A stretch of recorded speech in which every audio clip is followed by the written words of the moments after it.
千罗，段宣义不是雪月城的弟子，你不能下去挑战他。可阿弟，他用毒，没有规定不能用毒，更何况用毒的不是段宣义，而是上一轮跟骆明轩比武的段宣衡。哎，你怎么下去了？不是你们非让我下来的吗？不是，以你的性格，不应该让咱们三番五请，你才别别扭扭、不情不愿的下去吗？闭嘴！怎么可能？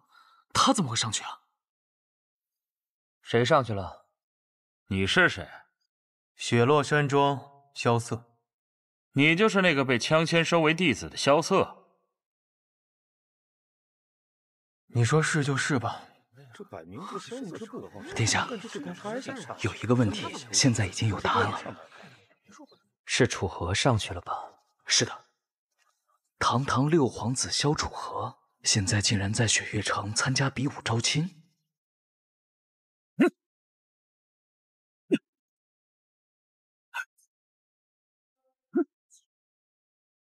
我听着那个拿扇子的武功不是很强，老六为何一直在躲呢？看不明白。24桥扇，阁下轻功卓越，见识也广，只可惜光靠着躲是赢不了我的。赢不赢得了，走着瞧。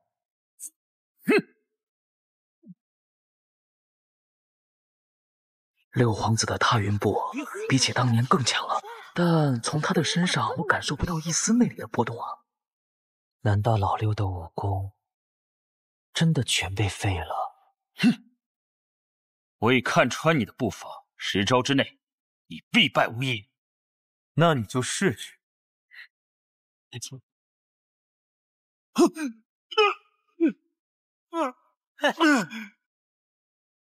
雷门霹雳子，一颗让你们脑袋开花，2颗送你们回家。吹牛吹，回家的，说谁的你？说什么你？你作弊！你用雷门火器，你们还用毒呢！你闭嘴吧你！萧瑟，把那霹雳子都给我扔出去！好。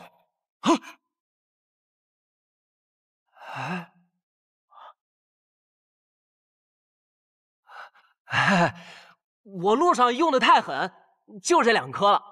你去死吧！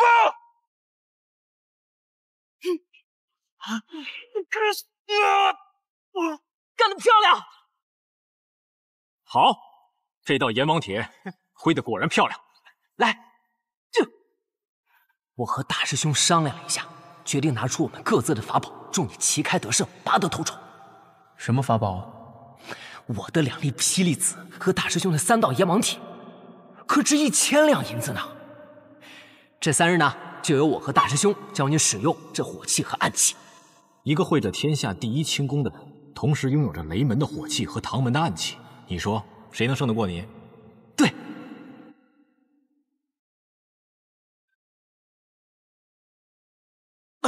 24桥扇，正面只有23桥，极尽风雅；背面只有1桥，名曰断。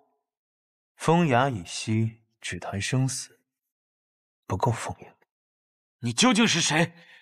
雪落山庄萧瑟，赢了你的人。雪月城萧瑟胜，他居然真的赢了。他不但赢了，而且赢得很漂亮。楚河总是能做到一些让人想不到的事，就算是身处绝境，也可以力挽狂澜。殿下，他不能赢。你是担心他和雪月城联姻吗？那他要是赢了，他若是以萧瑟的身份与雪月城联了姻，再等我们把陛下赦免他的口谕带到，那他的势力一下子就到了我们不可控制的范围啊！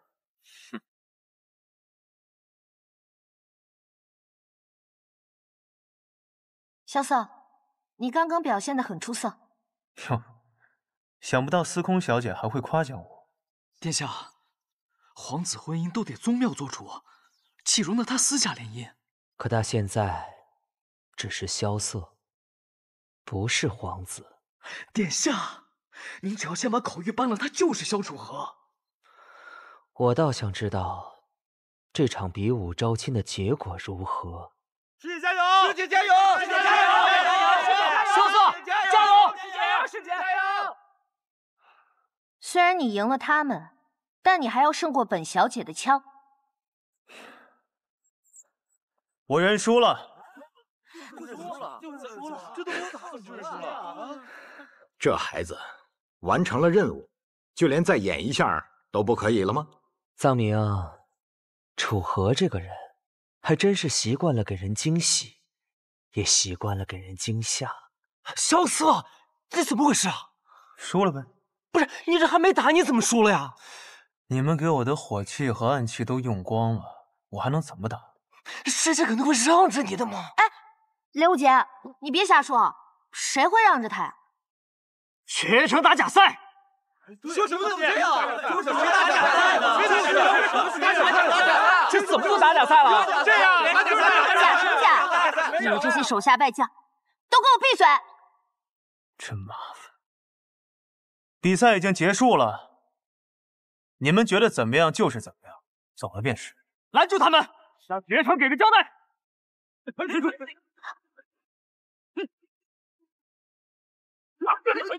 藏明，既然知道结果了，就替他们收个场吧。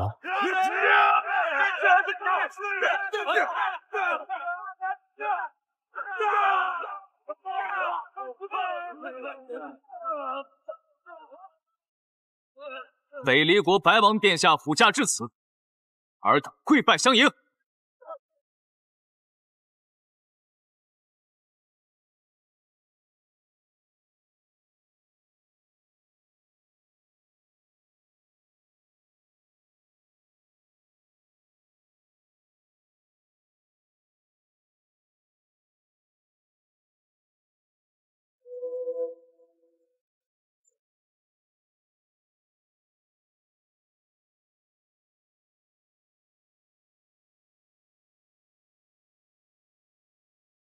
拜见白王殿下。要死了！许久不见了，朱雀石。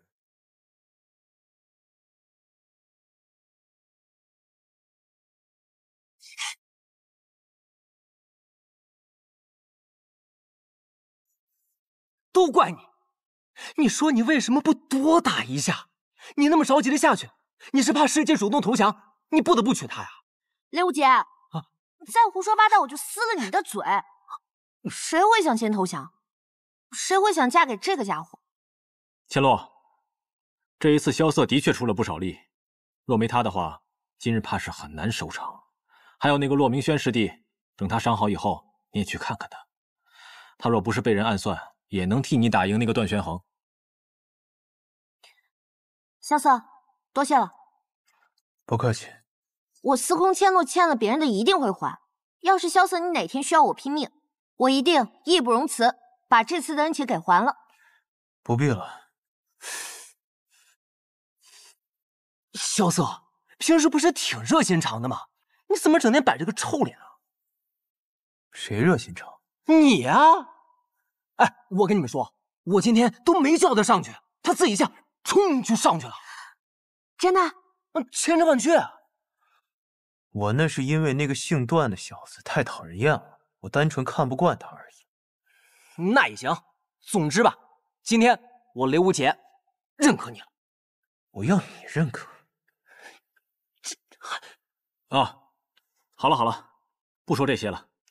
比武招亲这件事呢，总算是过去了。白王殿下也能当场证明这场比武的公正性，想来他们日后也不敢再说些什么。对啊，大师兄，那个王爷好威风啊，现场几百人一下就跪下了。但是为什么城主是半跪呢？三师尊曾经是天启城4大守护之一的朱雀使，面圣都可以行半礼，一个王爷自然也没有资格让他行全礼。哦，原来城主是朱雀使啊！哎，那乾隆师姐岂不是朱雀令的传人？阿爹跟我提过此事，我才不感兴趣。我又不认识那个人，凭什么做什么守护啊？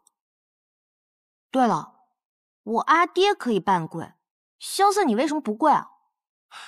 对啊，我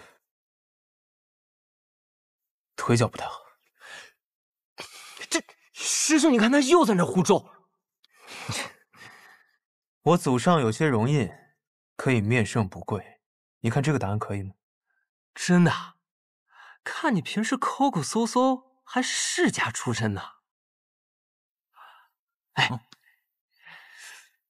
对了，大师兄，你说他一个天启城的王爷来我们雪月城干嘛呀？应当是有什么重要的事情要和三师尊商议吧。毕竟三师尊曾经是朱雀使，当今圣上能够登基，三师尊也有一份功劳。但是天启城的王爷突然来雪月城了，总给人一种不安的感觉。父亲早就说过，最讨厌的就是那座城里的人了。我倒是觉得那个白王殿下挺不错的，不过就是眼睛有那么一点不对劲儿。因为他看不见。看不见？他幼年时期拿了别人盘中的一块糕点，吃了之后就瞎了。这么多年明德帝寻遍天下名医也没能治好他。也是个可怜的人呢。萧瑟，尹长长老，白王殿下在后院等你，你先过去一趟。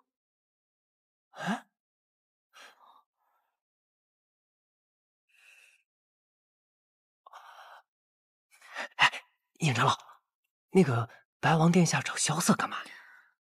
他们应该在天启学宫救过学。原来是同窗。同窗。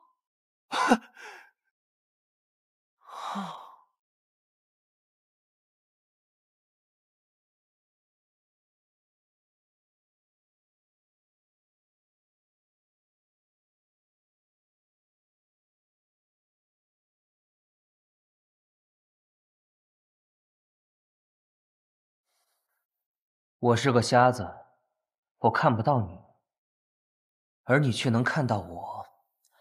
怎么？既然都见到了，也不唤我一声吗？参见白王殿下。你就是这么叫我的？我只是一介庶民，见了当今二皇子白王殿下，还能怎么叫？毕竟叫错是要杀头的。那你可知道，白日见我不跪，也是要杀头的。我的头就在这儿，殿下若是喜欢，拿去便是。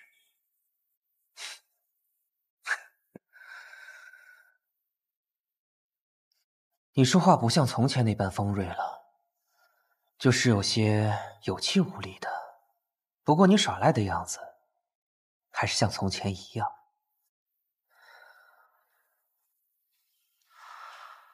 还是唤我一声二哥吧，好多年都没有听到了。我叫萧瑟，只是一间普通客栈的老板，没有资格唤白王殿下为二哥。那好，雪落山庄萧瑟，草民在，接旨。接旨。接旨。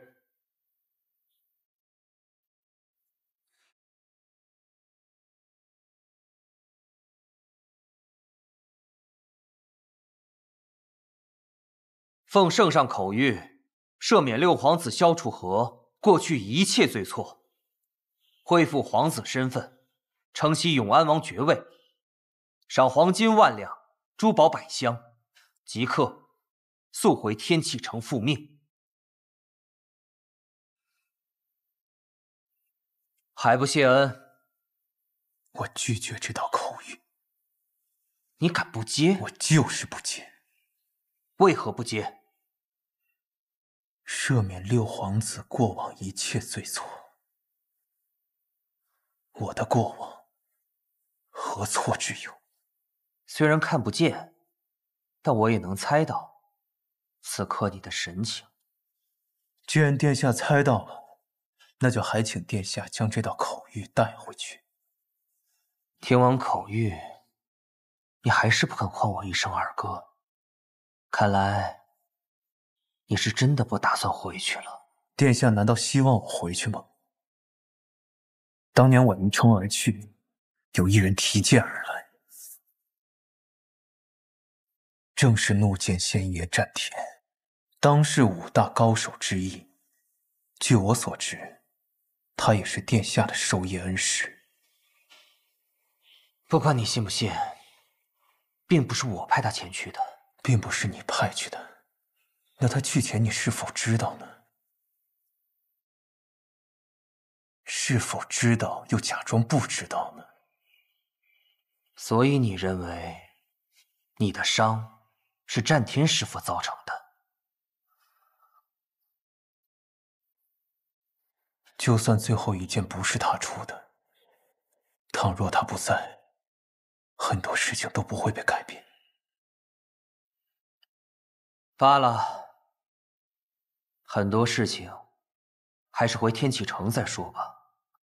本王给你3日时间，你好好考虑考虑，是否要接下这道口谕，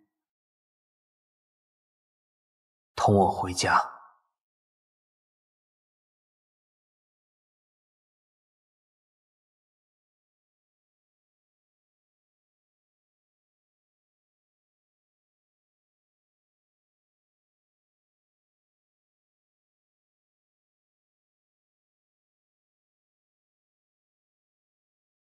哇！我的书！二哥，我来。楚河，你小心一点啊！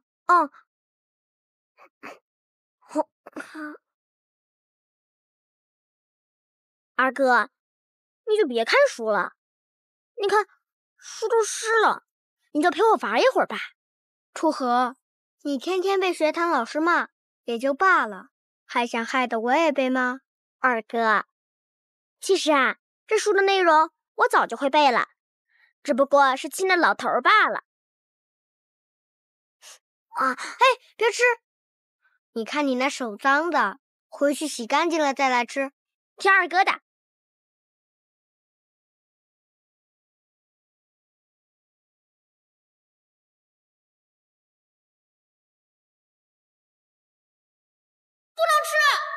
不能吃！什么不能吃啊？你怎么来了？我来给你送点吃的。来。哟，无事献殷勤，非奸即盗，有事求我，说吧。哎呀，没事儿，我就问问你，那个王爷找你什么事儿啊？尹长老说你们还是同窗呢。叙旧闲聊，没什么正事。行，你有秘密瞒着我们也没事儿，你不想说，我就不问。那个比武招亲好不容易结束了，一桩大事了结，要不去城里逛逛散散心？说正事。我好久都没见叶姑娘了，我想你陪我去串串门呗。没出息，你自己去找她呗。我多不好意思啊！司空千洛跟他是好朋友，你找司空千洛。前有时间我去找过了，他不在。哦，我听明白了，你是走投无路了才想起我来了是吧？不是，萧瑟，你就陪我去一趟吧。你昨天那洒脱劲儿去哪儿了？你把这些都吃了，咱们再聊。啊！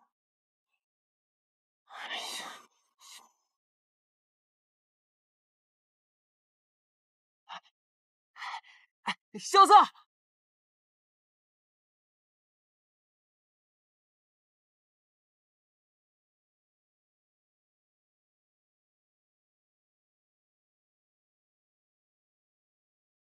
这顶好的红山猪眼，若是再多煮一刻的话，便会失去它最好的滋味了。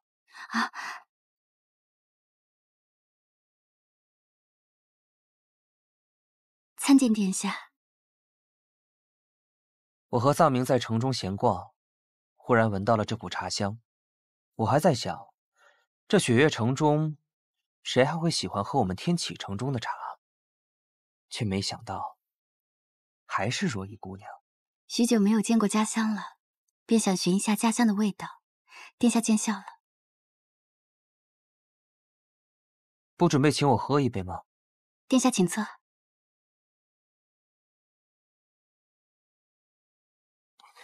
萧瑟，你这么着急拉着我去找叶姑娘，想好理由了吗？要什么理由啊？你就路过此地，有些口渴，讨口水喝。你若只想讨口水喝，那你可有口福了。啊？什么意思啊？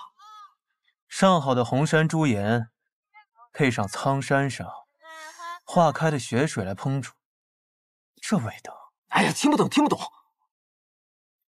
也是，对牛弹琴。哎呀，哎，果然是好茶。对了，若依姑娘，昨日有没有见到楚河？见到了，不过他跟从前相比，似乎有些不一样了。哦，哪里不一样了？以前他说话总是朗声高语，眉眼飞舞着，似乎对这世上的万事万物都有着绝对的自信。可如今的他，变得沉默懒散了不少。是啊，楚河是变了不少。那他有没有和你说说，这些年他都去哪里了？他说他开了一间客栈，在一个背靠青山、面对绿水的地方。若依姑娘，我和萧瑟路经此地，进来向若依姑娘讨杯茶水喝。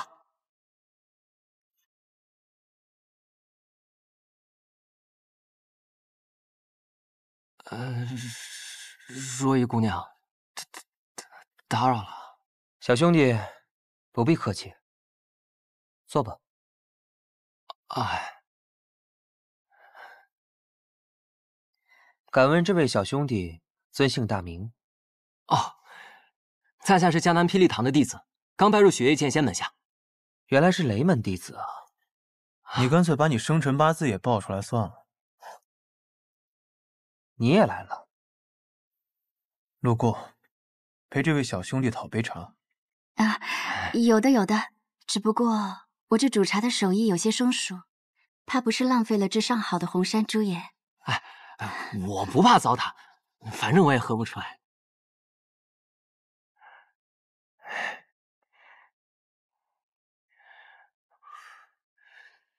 雷兄弟，你不怕烫吗？啊，我练的功夫叫火灼之术，这茶水的烫算不得什么。哎，若依姑娘，再来一杯。那我给你倒杯热水算了，省得浪费这红山朱颜。萧瑟，我刚才是因为口渴我才一口喝的，这品茶我也会的。哎，方才若依姑娘跟我说，昨日她已经寻过你了。啊，若依姑娘昨天去找你了？找我？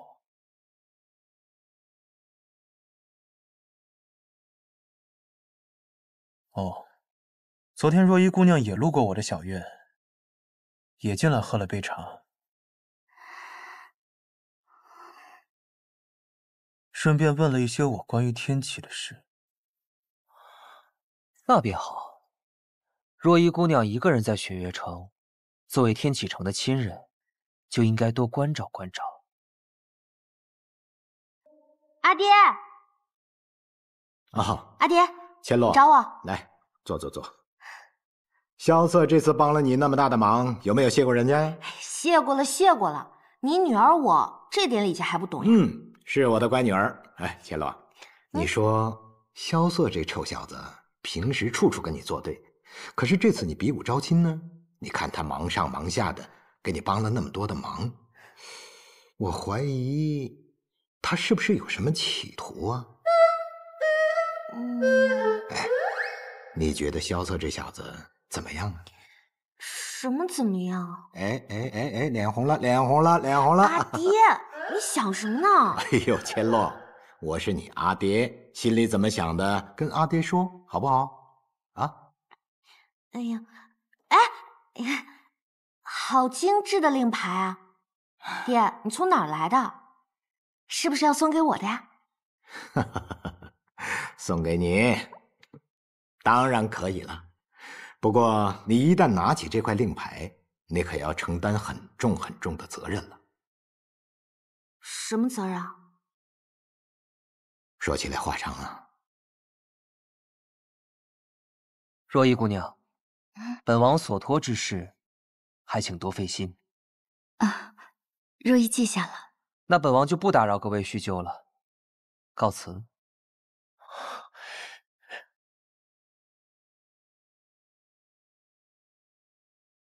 藏明，我们走。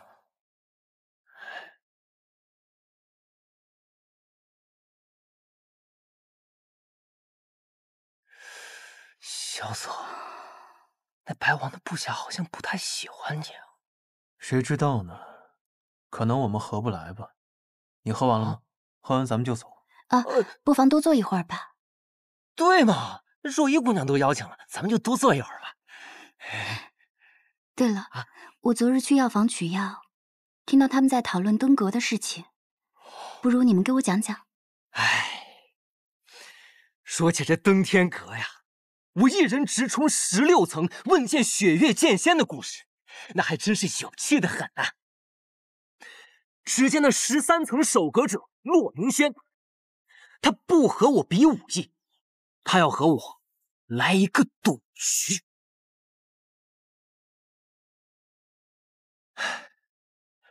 还有我见到我师叔之时，我用尽了雷门所有绝学，还有我师父给我的那一柄纱布剑。到了16层，我登高一吼，霹雳堂雷无解，问剑雪月剑仙。哎，等等，这登阁是你一个人的故事呀？萧瑟兄弟呢？他在干嘛？哎呀，他呀，他在跟千洛师姐捉迷藏呢，还去算了个命。对，算命？算什么命？哎，对啊，萧瑟，你算命算了个什么呀？我算了一件事。什么事儿？龟。龟？那结果如何？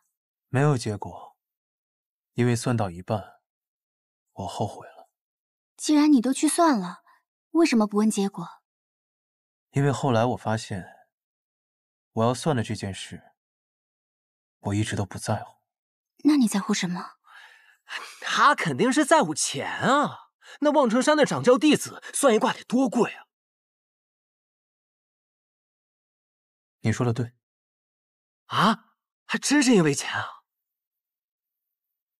你这登天阁的事迹也讲完了，咱们走吧。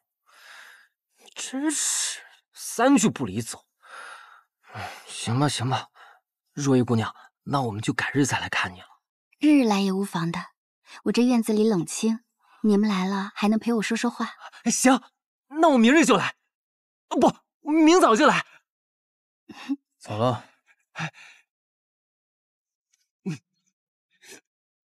走了。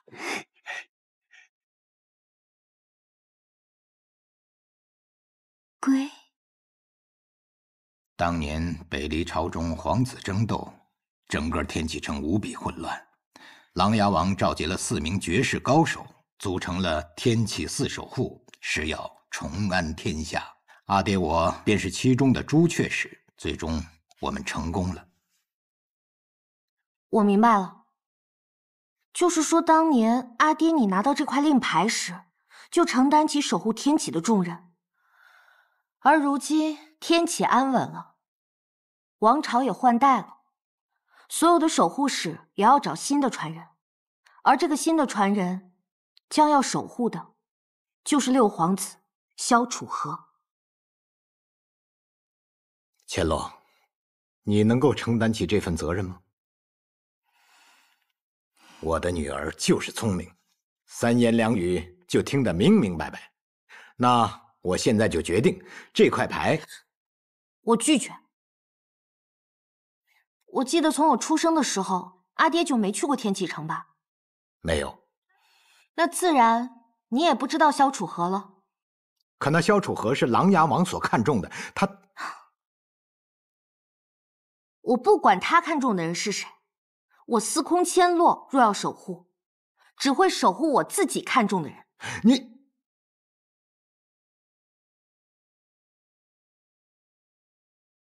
我才不要做什么药王，我要做天下唯一的枪仙。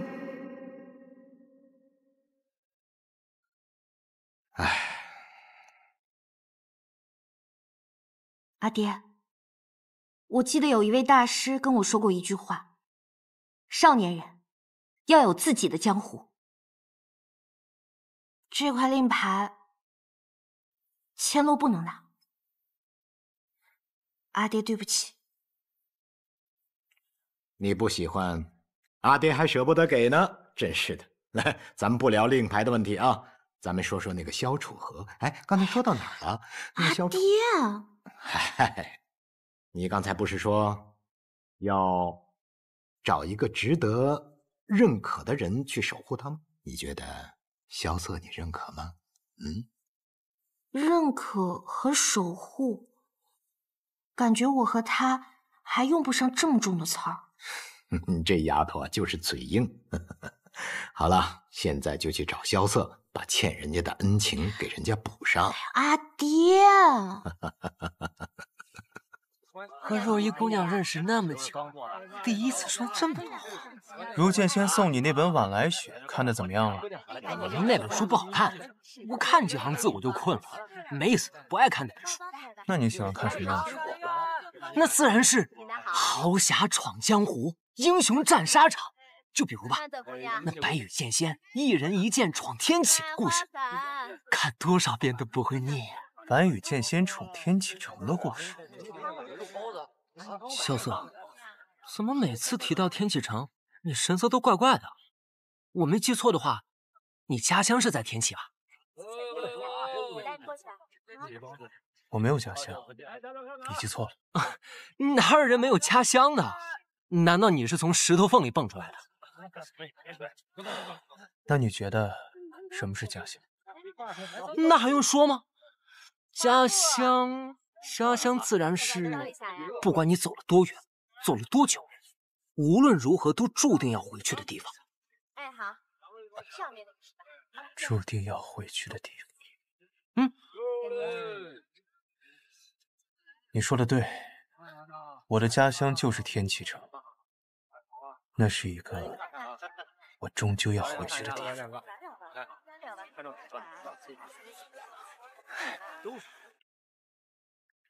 楚河，3日期限已到。那你明日岂不是就要回去了？得到你的答案，我便会离开。恢复皇子身份，承袭永安王爵位，这个条件确实很难让人拒绝。你我都了解父皇的脾气，他肯下这道口谕，已经做了很大的让步。其实只要我跟你回去，我便从此不用再流浪江湖，我就可以回到天启城，回到我那处真正的雪落山中。我可以每天都去碉楼小筑饮酒，去千金台豪赌，去碧波湖观景。就连我这一身内伤，也有最好的医师帮我调理，最好的药材供我滋养。自然，甚至就连我最想查清的那件事，也有更多希望去调查。你只要告诉我你的答案，回到天启城之后，做什么，由你自己来决定。好，那我就告诉你我的答案。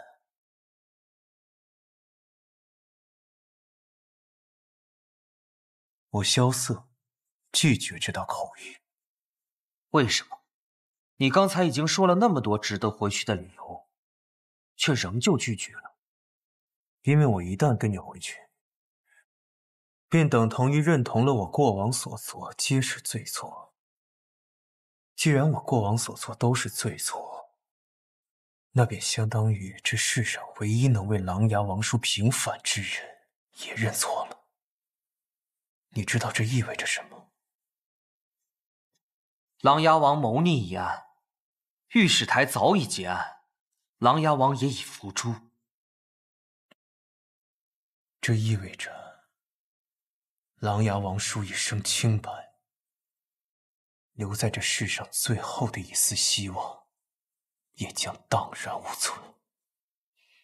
他将背上叛国谋权的大罪，被钉在我北离朝的耻辱柱上，生生世世遭人唾骂。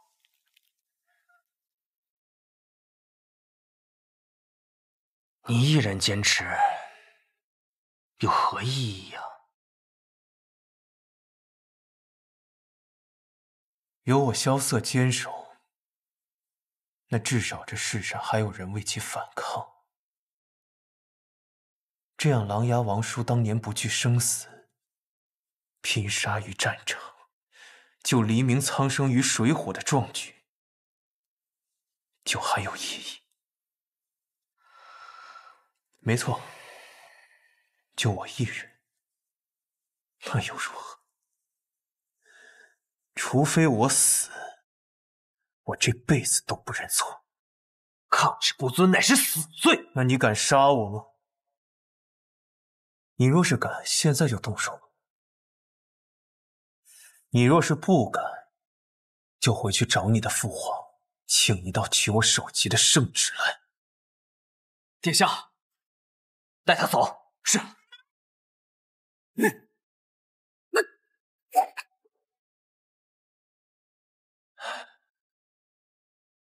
你又何必要演这出戏呢？再来！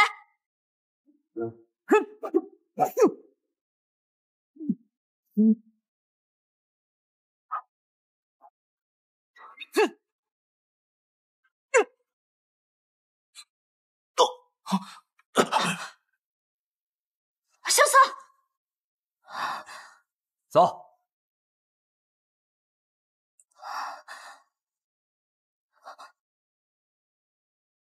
殿下，方才萧楚河所言何意？本王临行前曾经答应过父皇，一定要办成此事。但从遇到他的那刻起，本王便已经猜到，他是不会离开的。为何？因为他身上的锋锐并没有消失，所以本王就演了一出戏，等了他3日，终于在方才，老六配合本王演完了这场戏。所以说他是故意借的这一剑。不错，以生死相抗，本王就没有理由再逼迫他了。父皇那边，本王也可以交代了。殿下早就想到这一层了。谁又真的想让萧楚河回到天启城？那些年，所有的皇子都成了他的陪衬。本王好不容易找到一次机会，不能再错过了。是藏民鲁莽了。不知道从什么时候，本王也开始算计得失。老六比本王早知道这些，却从来没有改变过。白王来得匆匆，去的倒也迅疾。既然事情已了，就不多打扰城主了。白王很像当年的景玉王啊。父皇当年的封号，不敢妄提。哼，只可惜萧瑟一点都不像当年的琅琊王。是吗？听很多人说，老六的风采跟当年的琅琊王一样。哈哈哈哈哈，那可大不一样啊！琅琊王是个君子，凡事喜欢讲道理，以大局为重。老六呢？哎，去他的什么大局为重！我开心，我舒心就行了。本王明白了，告辞。请。好你个萧瑟，难怪找不到你，原来躲在这上面偷懒啊！我刚算完账，就出来喝口酒，你就来了。银月枪练得怎么样了？我练到第4重了，怎么，比试比试？算了吧，明天再说吧。我可告诉你啊，别把我惹急了。把我惹急了，我抽出无极棍把你打地上。这话我听得耳朵都起茧了，有本事打呀！幼稚，财迷。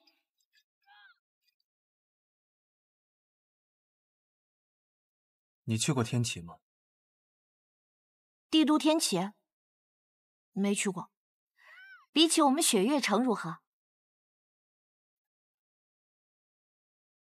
没有雪月城漂亮，但是很大，大概有7、8个雪月城这么大。五湖四海的人齐聚，每天都很有趣。每年年中和年尾都会有一次大集市，集市上会有各种稀奇古怪的玩意儿。我曾经见过一块水晶，纯天然的，大概有一个酒缸这么大。还有一个地方叫做千金台，我曾经在那儿赢下过一座城池。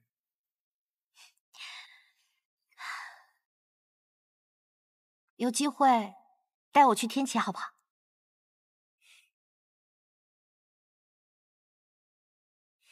好。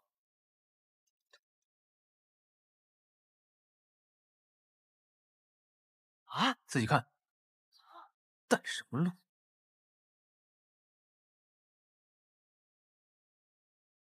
那个人果然不是萧楚河。萧楚河整整消失了4年，如果他再度出现，一定会变得与过去不同。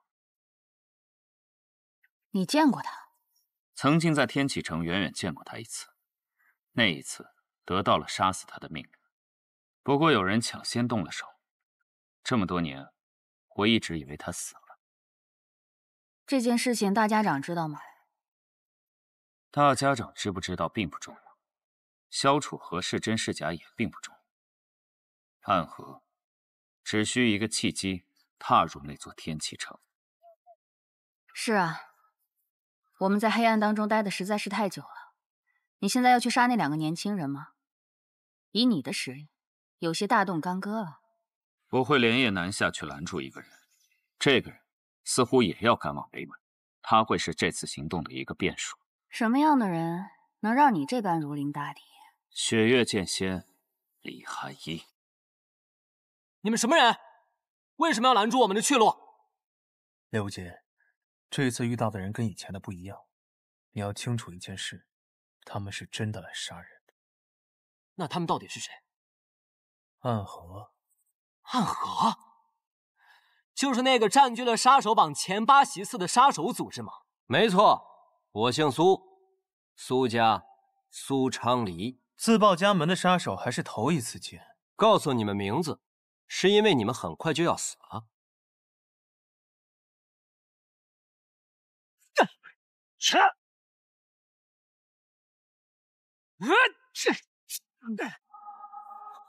苏昌黎，此人甚是巨剑，功法霸道，看起来3人中以他为首。萧瑟，这说来也是有趣，咱们上一次闯荡江湖遇到的第一个对手也是杀手，不过这一次没有大师兄在，就只能靠我们自己了。说错了，是靠你。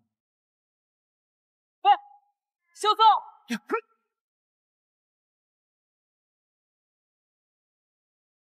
师傅，弟子以后闯荡江湖需要注意什么事？只要记住8个字：天下武功，唯快不破。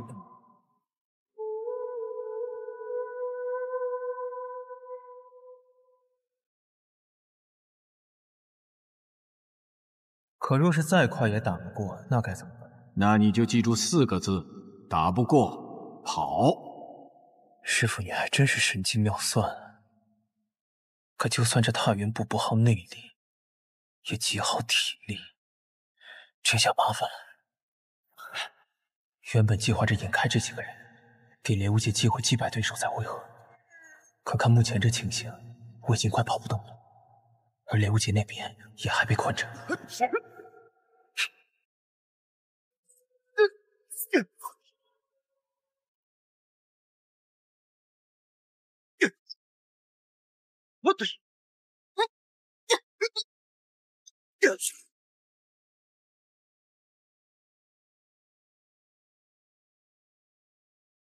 萧瑟这混蛋，只有我追的，你们追不得。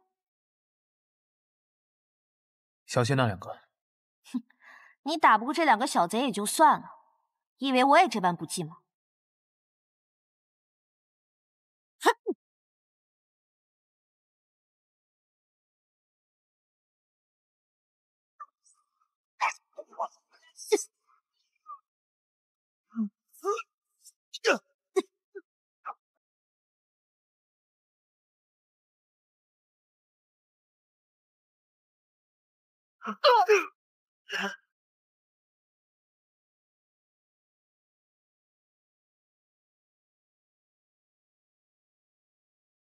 没事吧？这么危险的东西你也敢瞎扔，就不怕打着我？那我又不姓唐，只能瞎扔了。大师兄的武器怎么在你手上？喝酒输给我的。行了，你得赶紧跟我去找雷无极，他可能有危险了。那个叫苏昌黎的，我怕是低估他了。不错，能在我剑下坚持这么久，你足以自傲。我还没有结束呢。你虽然不是我的对手，但却有机会逃走，为何要与我死战？我若走了，你去追我朋友怎么办？好，重情重义，大好男儿，这颗头颅值得一砍。师姐，萧瑟，你没事吧？几个小杀手还奈何不了我。哼，要不是本小姐赶到，你们早就死了。废话真多。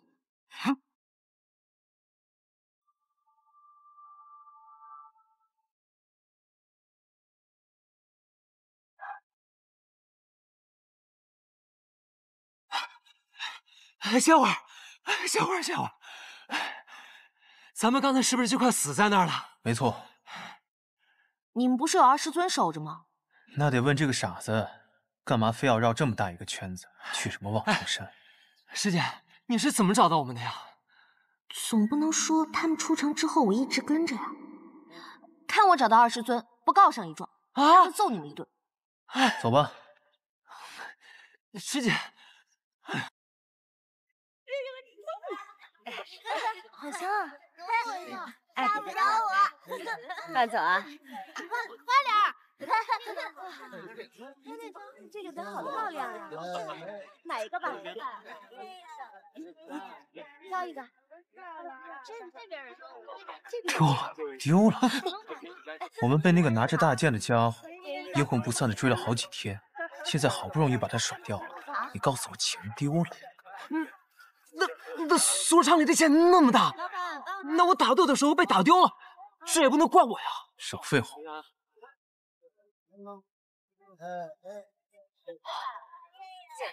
钱老师，我没钱，我可是偷偷跑出来的。你怎么又偷偷跑出来了，师姐？还不带钱？我出来逛逛不行啊？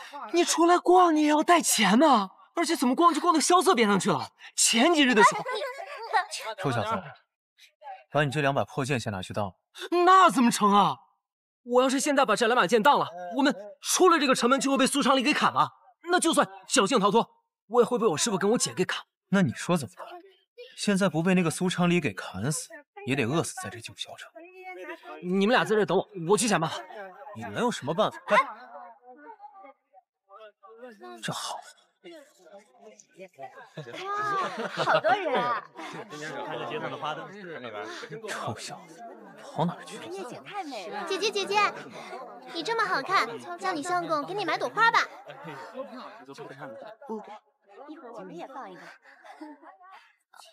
我不喜欢花。重点是项目2个字吧。可是你看，大家都有花呢。最近是我们九霄城的花神节，我们这里的姑娘都有插花的习俗。那就买1朵吧，入乡随俗，就当求花神庇佑了，报个平安。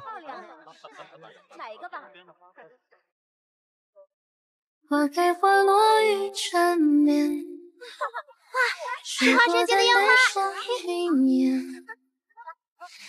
好美啊！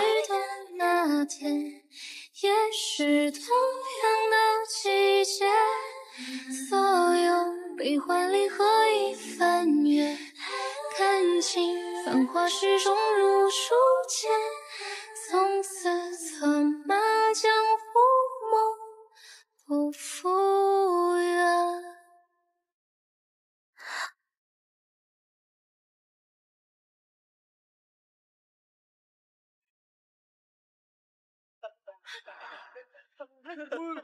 在想什么？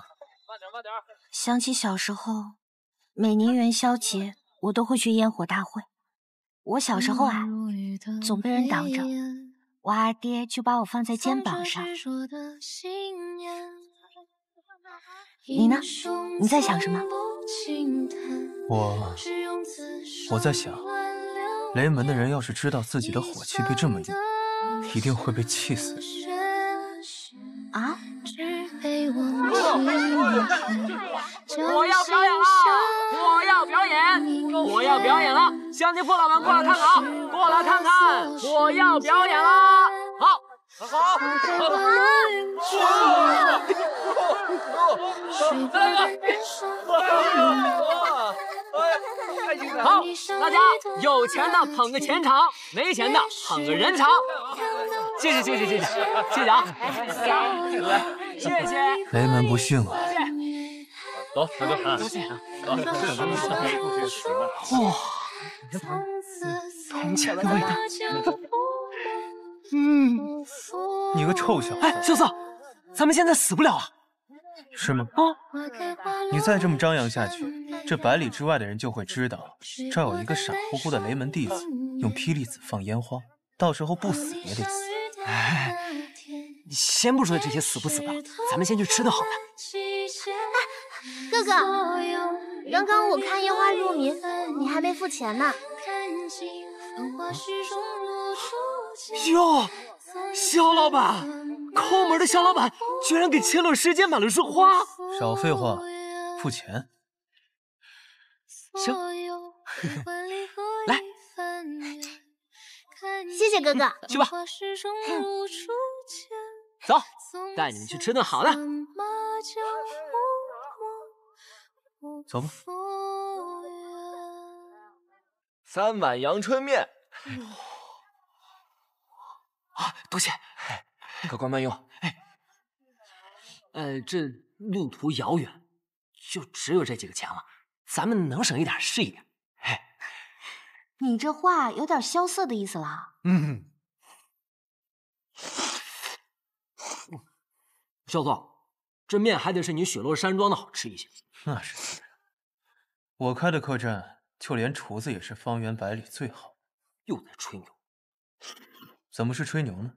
我骑最好的马，穿最好的裘，就连朋友都是最有义气的。师姐，他刚是在说我们吗？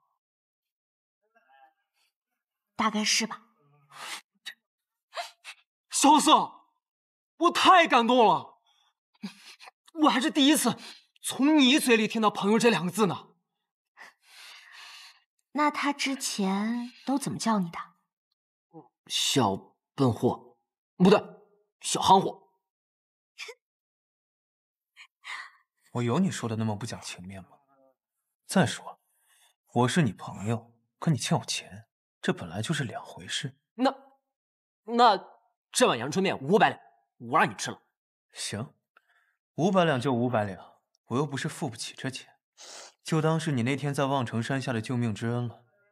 那天你要是弃我而去，苏昌黎在哪儿，我必死无疑。那你别吃面。干什么呀？我救你是因为你是我朋友，就算你萧瑟是街头卖艺、玩杂耍赚钱的穷光蛋，只要你是我的朋友，我都会救你的。但是你把情谊换成银子，你别说是500两，5万两我都不跟你换。那你的意思是，你愿意为我这朋友赴死？那你未承诺呢？比如你曾经跟我说过你母亲留下守护的承诺。这一个是情谊，一个是责任，有什么区别？情谊是我雷无节闯荡江湖最看重的东西。我可以为之生，亦可以为之死。那责任是我出生以后便背负的，那是我不得不做的承诺。那倘若你要守护的人要杀我，怎么办？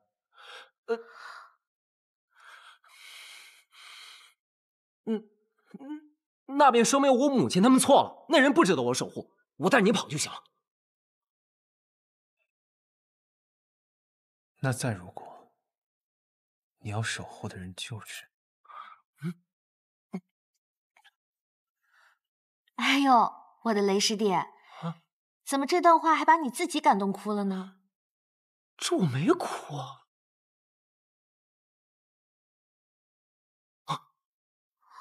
怎么了？弹指醉，好见识。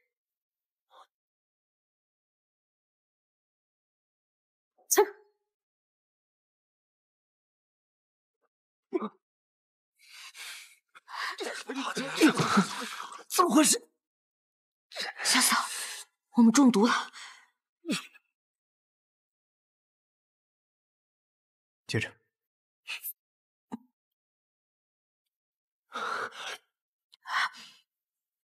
精通凝水诀，并且能和弹指醉相结合。你是暗河穆家人。暗河穆家，穆英。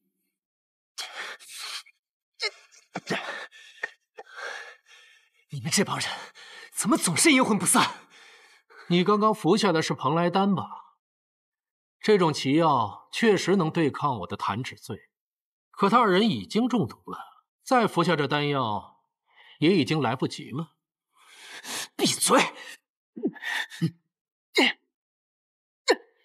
这就是雪月剑仙所传的止水剑法。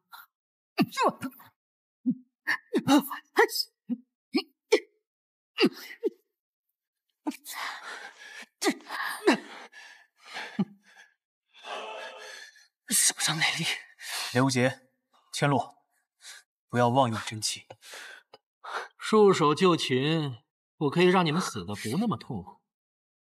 你似乎太得意了，你别忘了，我可没中弹指醉。你并不会武功。小嫂，我跟雷无节拖住他，你快跑！你的这两位朋友，若再妄动真气，就要筋脉寸断而亡了。闭嘴！穆英，你算盘打得很好，不过你还是忘了，他们二人内力暂丰，但我的内力还在。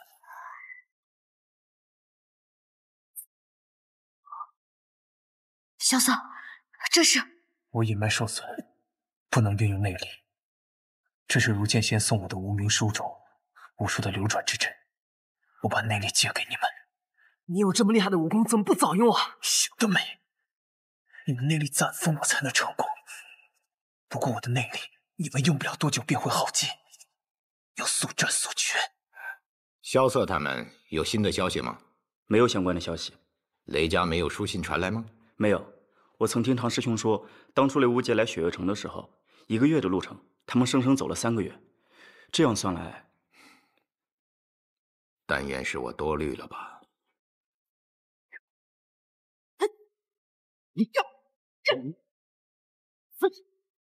以你的年纪能到此境界，实在难得。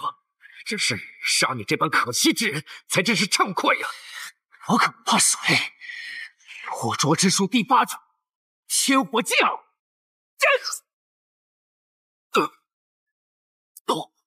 了解，不要妄动，站在那里保持气势。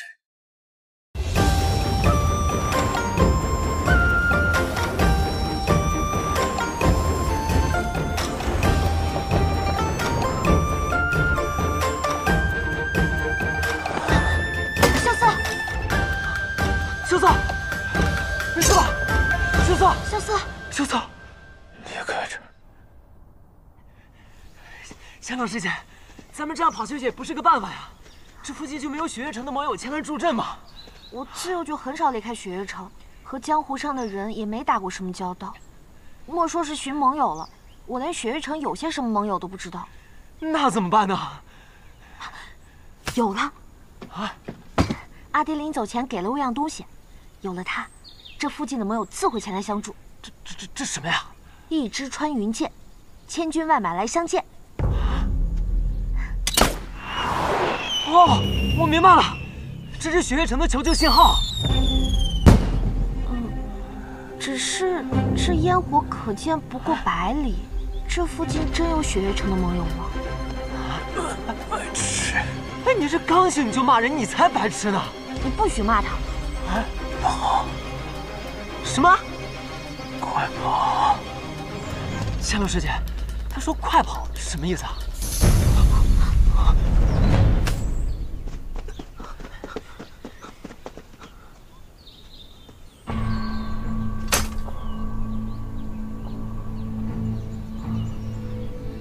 有人先一步把他们劫走了，这附近有雪月城的盟友吗？剑心种。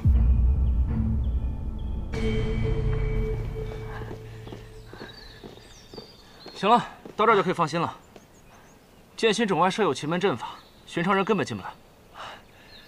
多谢2位兄弟了，敢问2位兄弟尊姓大名？何去？何从？好特别的名字啊！没时间寒暄了。放心吧，适逢华神医正在剑心种中采药，我这就送他过去。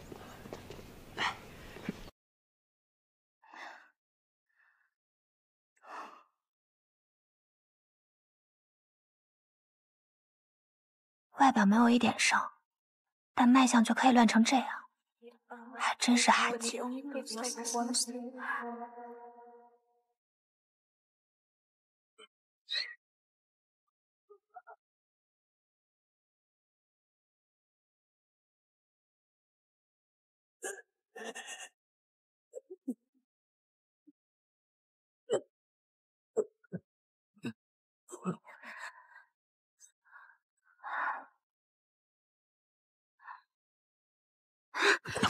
走，叶姑娘，你没事吧？没事，我就是有点累了。脉象怎么会如此之乱？他们要来了，我们快走。我们已经到了。师叔，随我回去。你要忤逆师门吗？可我偏偏有2个师门。但你姓唐，为何非要如此？难道唐门真的要做叛盟背义之事吗？这不是你该想的事情。身为唐门子弟，你只需要懂得遵从。可百里师傅告诉我，凡做事之前，先问本心。够了，唐莲，你姓唐，唐门的唐。当初是你们送他去雪月城，如今却要斩断他与雪月城的关系。百年世家，千秋唐门，就是这么对待门内弟子的吗？唐莲，我再给你最后一次机会。你可是唐门这一辈最优秀的弟子，我希望你不要做出错误的选择。唐莲，叶姑娘，你赶紧走，找到最近的病衙。走。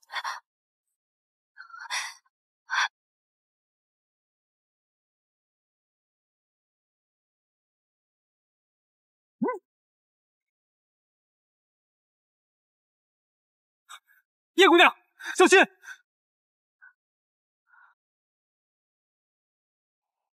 好久不用这类武功，都快忘记叫什么名字了。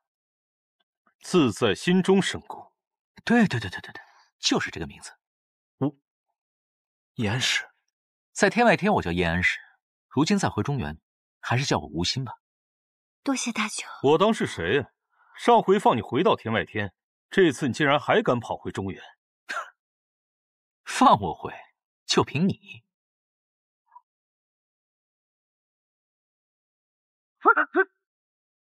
走了。截住景霞了吗？今日得到消息，暗河苏家家主苏沐雨和谢家家主谢奇刀合力阻止李寒一北上，但李寒一看穿了埋伏，最终突围而去，目前行踪不明。看来暗河已经动手了，老九也太擅作主张了。唐门三老呢？那3位老爷子原本不想露面，可那时李寒衣已经突围而去了，他们迫不得已现身，也没有追得上。至于唐门为何会和暗河联手，我猜是九皇子在动身之前就已知晓了唐门，他们知道殿下与九皇子的关系，便以为这是殿下下的命令。老九为何会如此确认暗河会和他协作？因为九皇子他冒充了一个人。谁？萧楚河。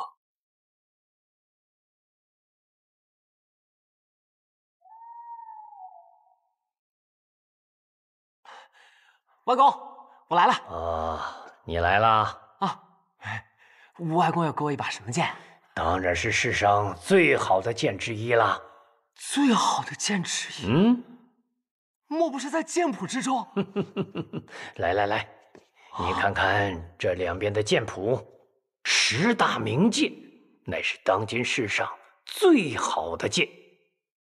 你看看，这剑谱第10，无忧，其剑银白如玉，剑身修齐秀丽，不似人间之剑，隐隐有飘然的仙风。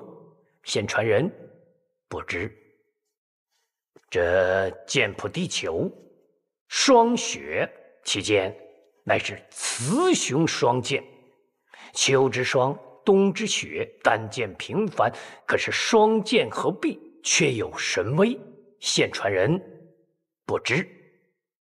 这剑谱第8，皓阙，其剑可称得上人间正气第1剑，浩然正气，可斩千魔。原北离大都护所佩之剑，现藏于天启城的天剑阁，由剑奴守之。这剑谱第7，洞千山，其剑的剑气是浩瀚无比，一剑起洞千山，起万朝。这10大名剑之中，唯一当世铸剑师所铸之剑，现传人不知。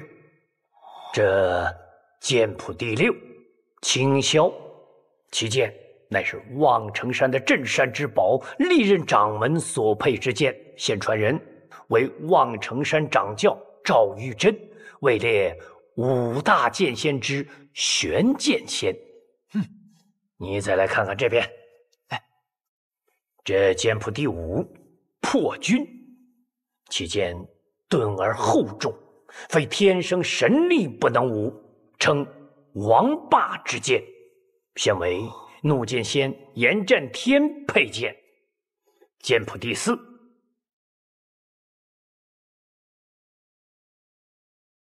这世上的剑，有的是4个字，有的是3个，最多的是2个字。但是这把剑，它只有1个字。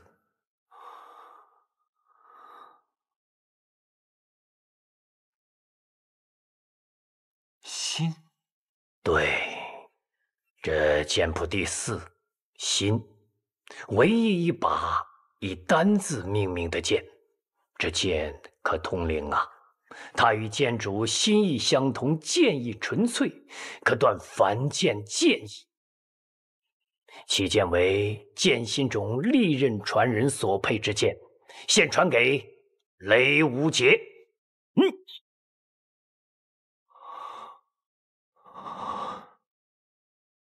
外公是想把这柄剑传给我？这把剑本来就是你母亲所佩之剑，现在由你来继承，那也是理所应当的嘛。不过，有人认为剑是剑，人是人。比如你姐姐，她不愿意接过这柄新剑，却偏偏跑到那个昆仑去求什么铁马冰河。但是有人觉得，剑即是心，心亦可作剑。比如你的母亲。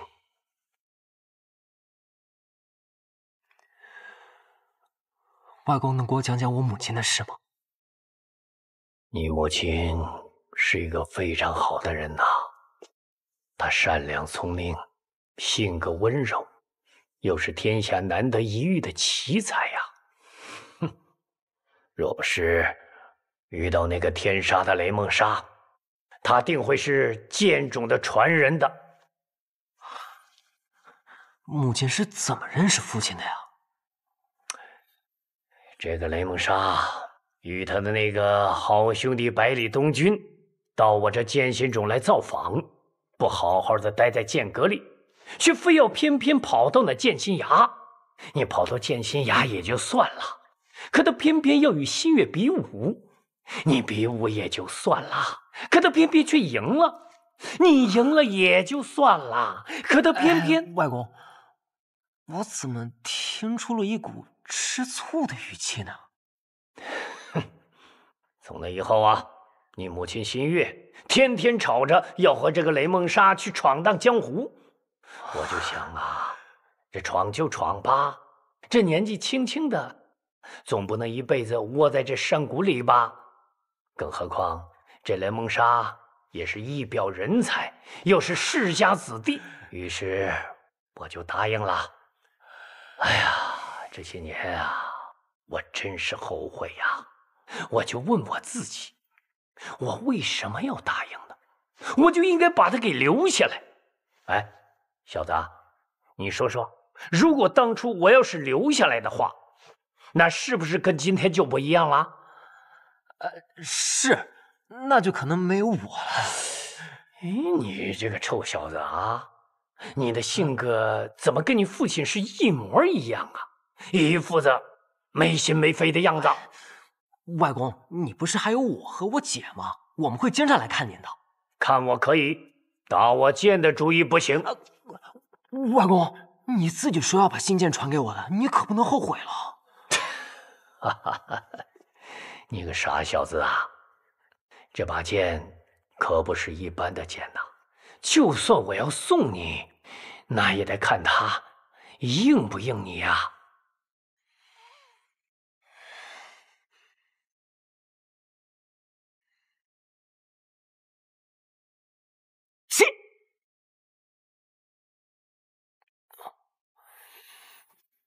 再见。哎，小子，你不要总想着如何控制这把剑，你呀，要用心的与他交流，他才会回应你的。再试试。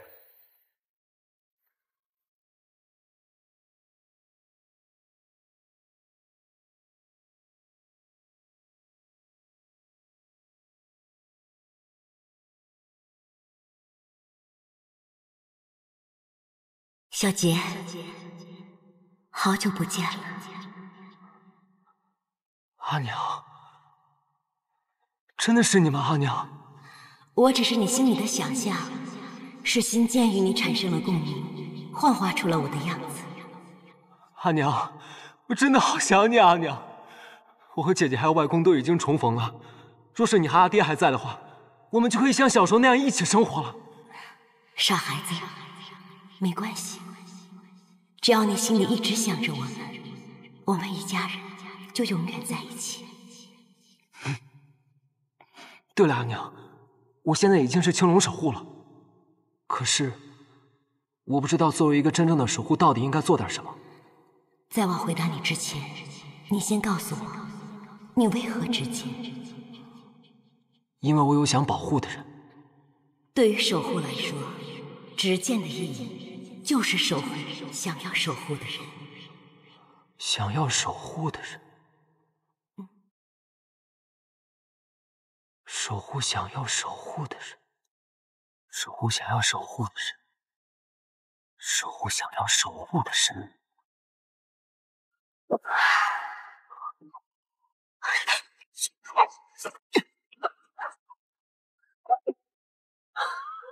好，好，好，时隔10年，这把仙剑终于有了自己真正的主人了。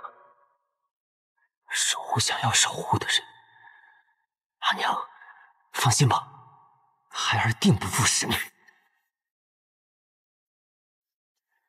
小子，听说你躲了一夜的追杀，赶紧回去休息吧。明天一早，再试试这把新剑的威力。外公，你这剩下的剑你都还没讲呢。虽然说剑谱前三甲我已经听过很多遍了，不过呀，从天下第一铸剑师的嘴里讲出来，那还是非同凡响的。好，我就应了你。来，这剑谱第3，铁马冰河，其剑乃是世间极寒之剑，原封在昆仑之巅，曾为绝世昆仑剑仙所有，现为雪月剑仙李寒一所配。阿姐可真是厉害，不继承新剑，去继承那把更厉害的。我说你这个臭小子既然有了新剑，就应该说新剑是最厉害的。咱们能输给阿姐不丢人。这剑谱第2大明朱雀，其剑为无双城镇城之宝，现藏于无双的剑匣之中。这剑意锋锐，出剑必见血可返，现为无双城的城主无双所有。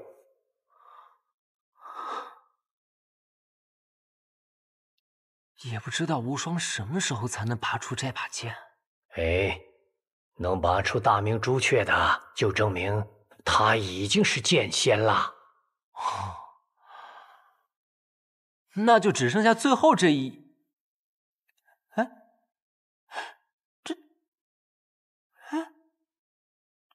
外公，这最后一柄剑怎么是空白的呀？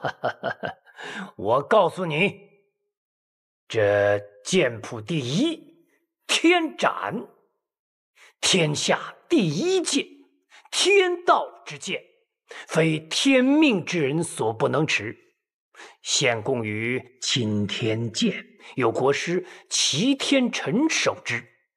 这天斩乃是开国皇帝留下来的神剑，已经有几百年未曾现世了。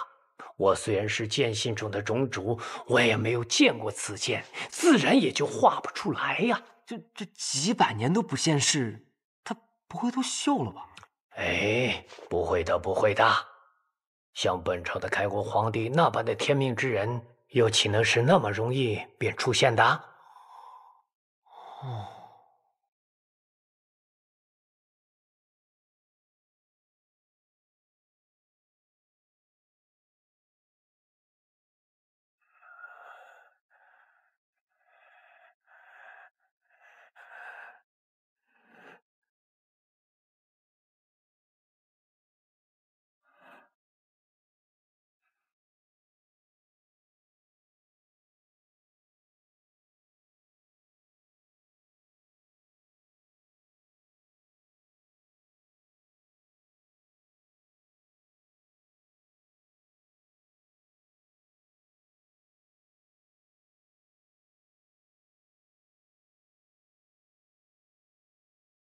丫头啊，这个年轻人的伤怎么样了？他的问题可就大了。他的隐脉受了重伤。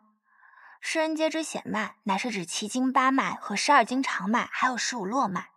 但其实人亦有隐脉，因为人的内力便是藏于这隐脉之中。此人隐脉受损，不能用武，但是我能感觉到他的隐脉中有股可怕的力量。如果这股力量反噬，那么他就会陷入很危险的境地中。他之前应该遭遇过了一次反噬，只不过这次反噬并不严重，所以只是有些气虚，补一补就好了。但是以后嘛……怎么，还有我的小花锦看不好的病吗？你别说是我，就算我师傅来了，估计也医不好。至于我那个3心2意的师兄，怕是也医不好吧？你是说那个枪仙司空长风吧？师傅说若是师兄只注重医道，那么这天下间便没有他治不好的。可是师兄又学医又练枪，还跑去当什么城主，这般3心2意还怎么学医啊？你倒是专心钻研医术了，跑到我这剑心冢里采了1年的药材。我诱惑了你几次跟我学剑，你都不肯，怎么就没有看到你把他给医好啊？我还小嘛。还小，强词夺理。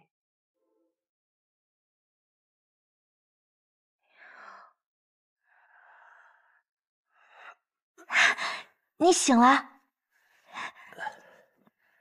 好点了吗？好多了。你放心，以后我一定不会再让你受到伤害了。哦。先把药喝了吧。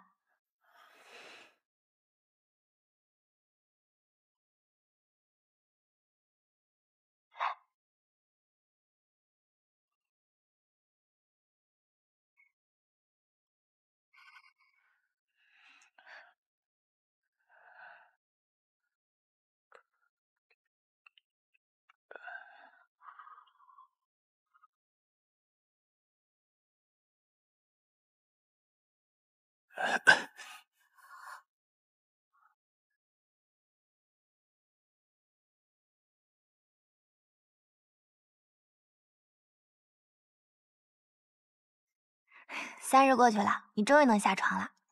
多谢神医。不用谢我，我只能帮你小忙。你隐埋的大伤，我治不了。这话我已经习惯别人说了。我之前在药王谷里看到过一本古书，上面记载了一种医术，叫捕魂之术，能令枯木逢春，结泉涌水，逝去的花草能够重生，断去的魂脉也能够重连。只是书上并没有记载捕魂之术的正确用法，可能早就失传了吧。毕竟师父号称医术天下第一，也并不会这捕魂之术。这么说，你是新百草的弟子？是啊。这几天啊，千落师侄已经和我说了，你是长风师兄的弟子，所以你也应该叫我一声小师叔。你今年多大？你别看我小，我可是有大志向的。什么大志向？比如治好你的伤。我是认真的。不信。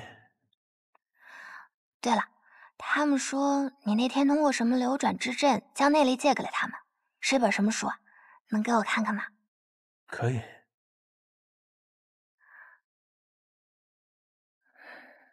此书乃是如剑仙谢轩所写，修炼此中功法，可以慢慢修复阴脉。真是本奇书。你要是想，就请你多看几日。不用了，我已经都记住了。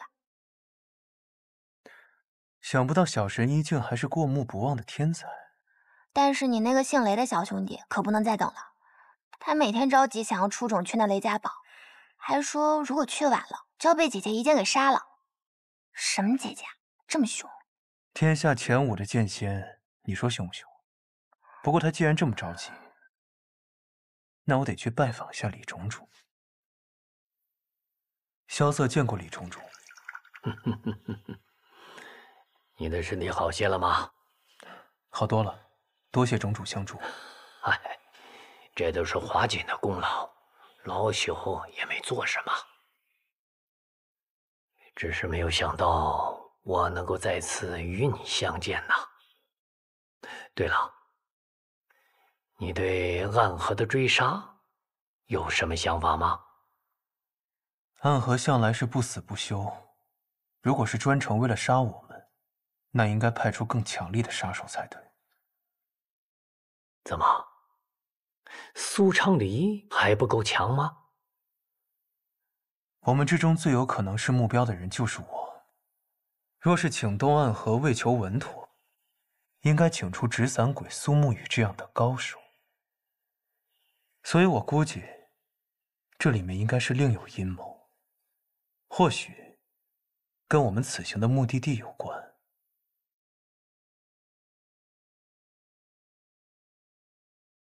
雷家堡，英雄宴。这些也只是我的猜测罢了。当务之急，是我们要快点赶往雷家堡，在敌人的阴谋发动之前，就还有回旋的余地。你刚才说你叫萧瑟？是。不管以前是叫什么，以后也只会是这个名字。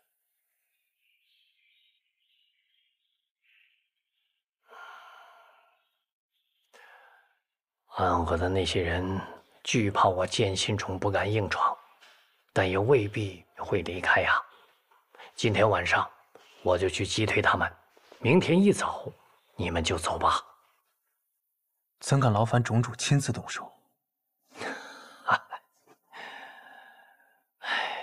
我外孙为你，我为我的外孙。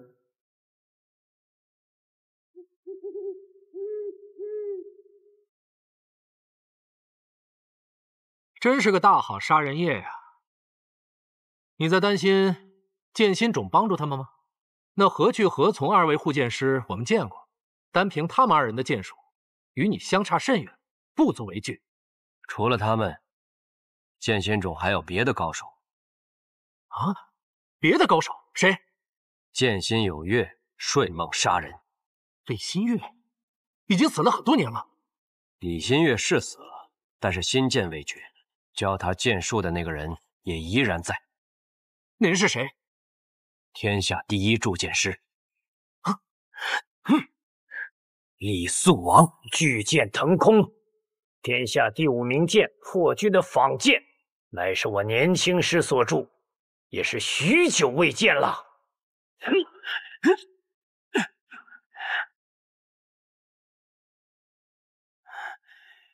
是柄好剑，只可惜又握在正确人的手中，杀气太重，毁了一把好剑。剑本来就是凶器，在我面前论剑，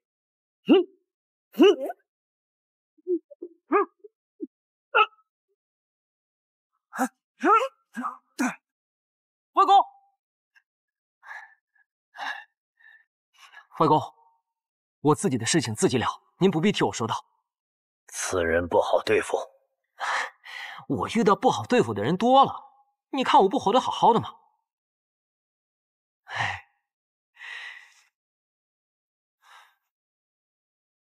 再来问一次剑吧。我有一剑，剑仙李寒一所传，名是落云剑。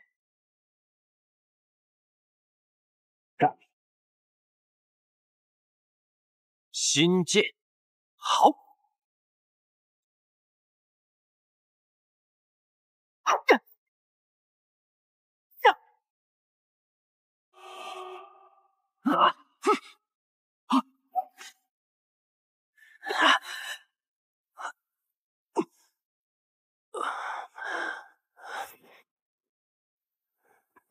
剑不是凶器，是你的朋友，死在这样的剑下，无妨。刚刚我的确胜了你一剑，还不足以伤你吧？对于杀手来说，输了便是死了。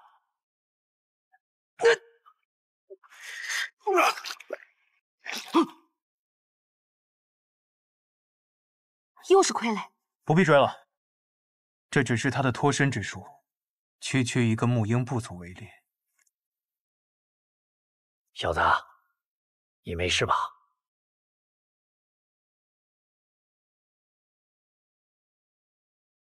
刘姐，哎，喂！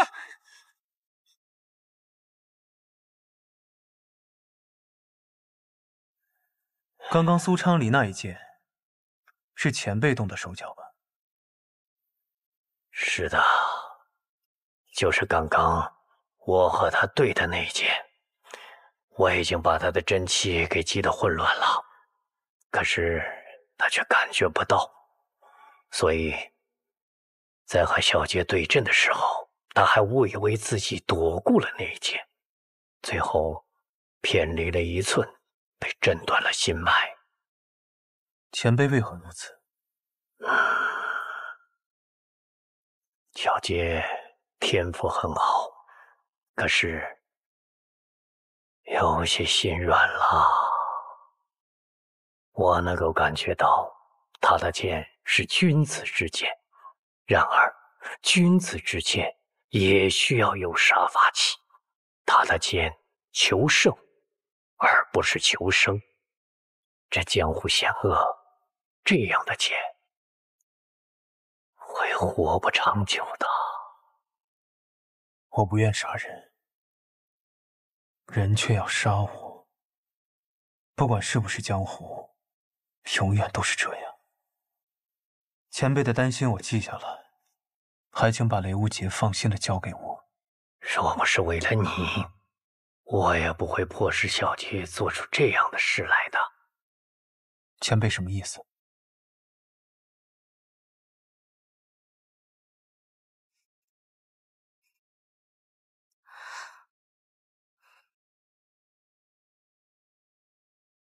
？4年前，我的女儿死了。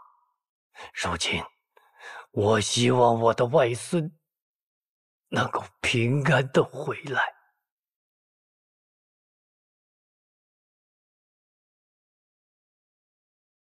萧瑟记下了。救命之恩，萧瑟永世不忘。若有缘，再来求见。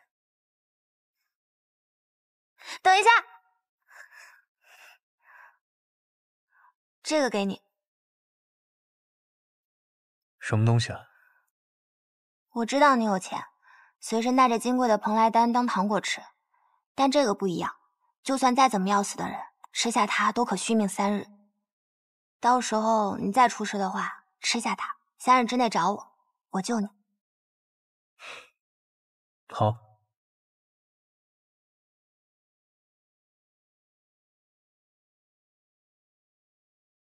那萧瑟是什么人？你怎么向他鞠躬啊？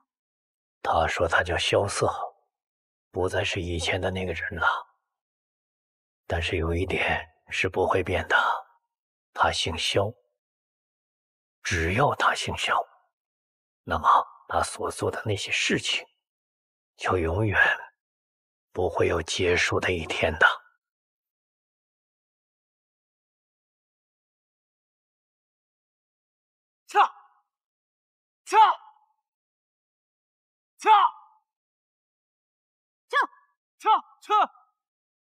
撤！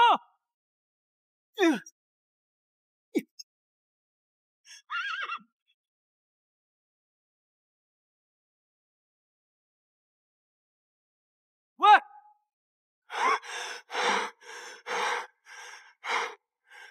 我要不要过去？师傅也没教我怎么安慰男人啊。骆明轩，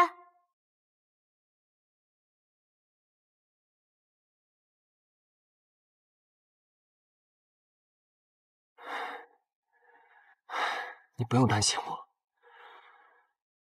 其实，我早就想到会有这一天。踏上江湖路，有的时候你不想杀人，人家却想杀你，我都明白的。所谓身不由己，就是这样。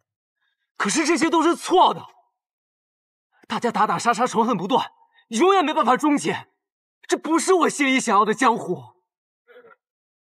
我知道，你要的是鲜衣怒马，把酒当歌。是我想的太简单了吧？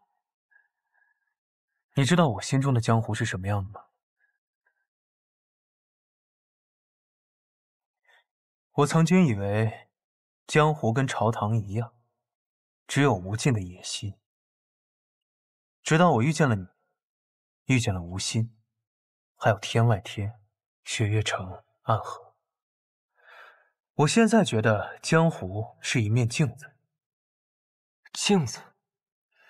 人在面对镜子的时候看到的是自己，面对江湖的时候看到的是自己的内心。你是说仁者见仁吗？对，心之所向便是江湖。若是内心充满仇恨、黑暗，自然会觉得江湖黑暗可怖。可若是心存希望、光明，面对江湖之时，也就会豁然开朗。所以你记住，无论遇到什么事，都要记住你心中江湖最初的样子，那才是你自己。你外公说你心中少杀伐，这正是你的可贵之处。但这江湖总有你死我亡，我们避免不了，只能凭借内心，握紧你心中的剑，才能守护住你所珍视的东西。我明白。明白就好。走吧，去雷家堡，咱们耽搁太久了。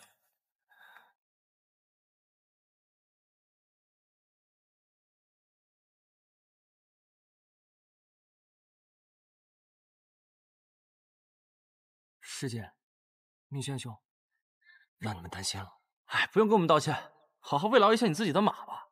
洛刺猬，你跟我们一起去雷家堡吗？不是，什么刺猬？你看你这样子，活脱脱就是一个人形刺猬嘛。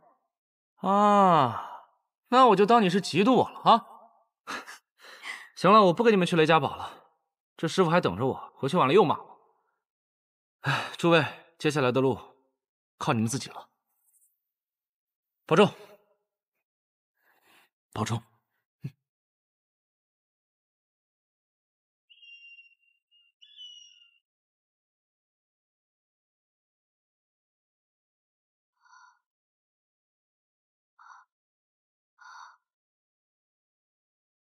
你先好好休息吧。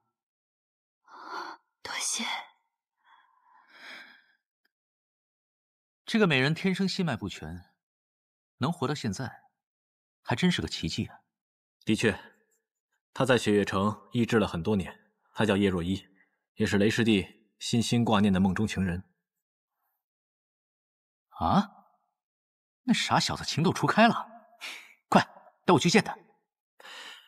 话说你这次回来准备做什么？来看望故友。枪签让我回天外天，我回了，但是也没说我不能再回北离啊。毕竟我不来的话，你们就要死了。什么意思？你以为现在只有你被人追杀吗？我得到的消息是，萧瑟和雷无杰出了雪月城之后，并没有直接前往雷家堡，而是去了望城山。他们下山之后，行踪便消失了。我循着踪迹而来，却只找到了这个。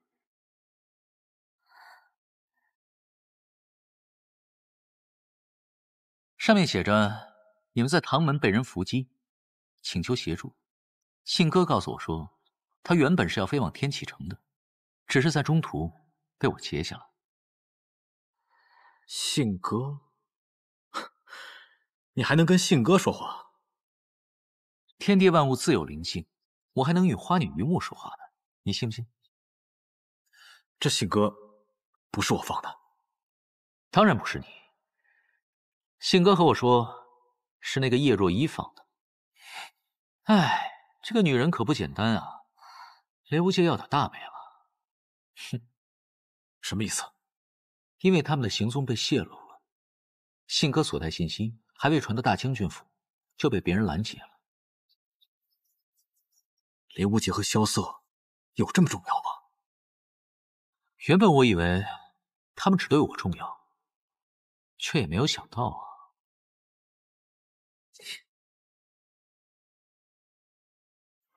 明侯，你们是一伙的。是我让他来这里接应我们的。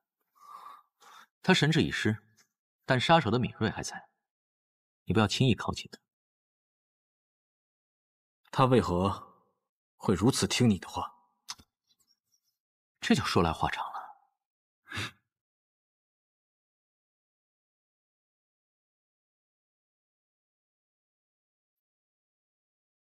这是好强的气场。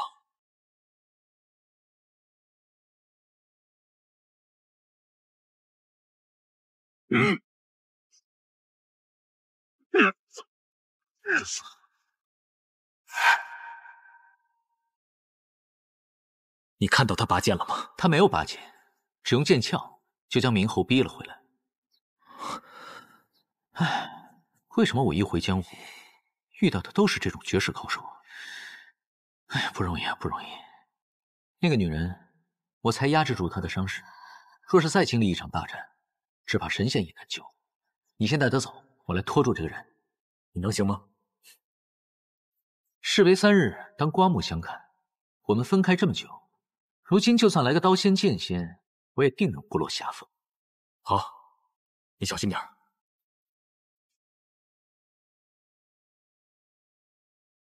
前辈，你的对手是我。神足通，天也通。没错了，都是些厉害的武功。还有这个叶鼎之的大家业长，我知道你是谁了。我也大概猜到了你几分，但是要看过了你的剑，才能确认。那要看你有没有这个资格。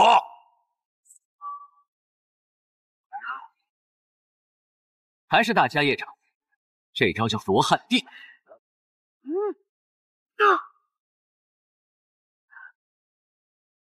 罗汉定身，就算是佛陀也定不住我的身。你不是想看我的剑吗？今天我就让你好好看看。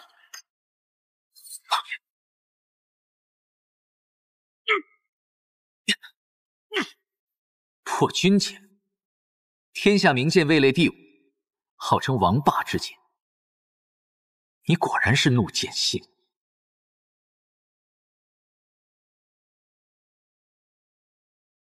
老太爷，怎么一个人回来了？唐莲呢？天外天宗主叶安世救走了唐莲。哼，什么天外天的宗主，不过是一个10几岁的孩子罢了。同是一辈的弟子，你不如莲月太多。是。唐莲走了就走了吧，只是这个女孩子是个麻烦。大将军叶孝英惹上这样的人，以后唐门的路可不好走了，只能寄希望于我的一位老朋友了。老朋友？此刻他正巧在来唐门的路上，原本应该早就到了。陆剑仙前辈，恕晚辈无礼，还是想再问一句：你我素不相识，为何一定要生死相逼呢？因为你是叶鼎之的儿子，我这一辈子最后悔的一件事情，就是没有跟你老子交手。所以你就来欺负他的儿子，这恐怕有失长辈所为吧？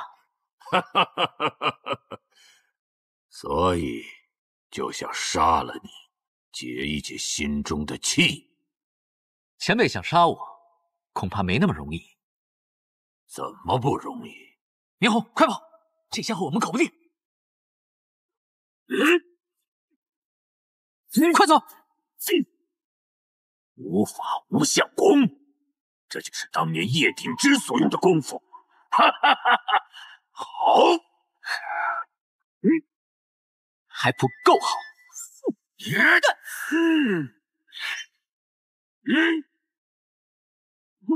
怎么？走。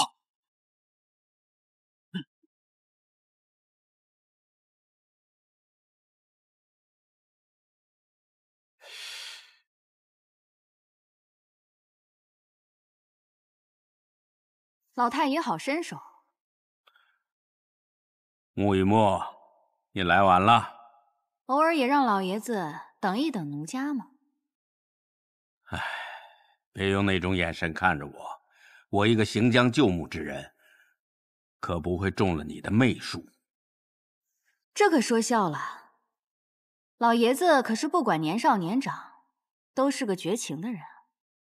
和你一样绝情的那个弟子呢？今天怎么没来？他在连月阁，事成之前，他不会踏出那座阁。说正事儿吧，你还有个客人没到。怕是不会来了。我了解他，要么他来了，要么他不来。怒剑先言战天，可从来不会迟来。这件事没有他不好办，但也不是办不成。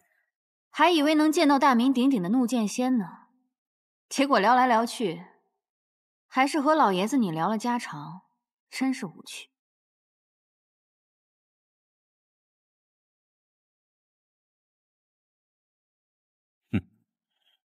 千珠之阵，那老太爷的筹码呢？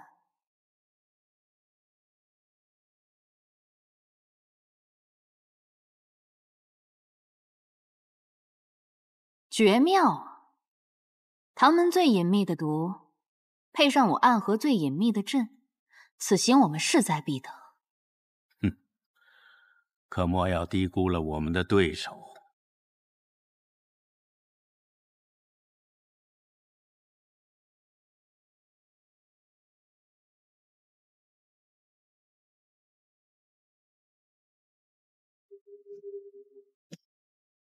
贵客何人？是暗河的大家长。北离二皇子，白王萧崇。我等着见你的这一天已经很久了。你在等我？是。你有一个好弟弟，他冒充了一个人，骗取我暗河的邪主。虽然他身份金贵，但我暗河杀人从来不管什么身份，所以他该死。还请大家长手下留情。我若没有手下留情，他从见到我的那一刻便已经死了。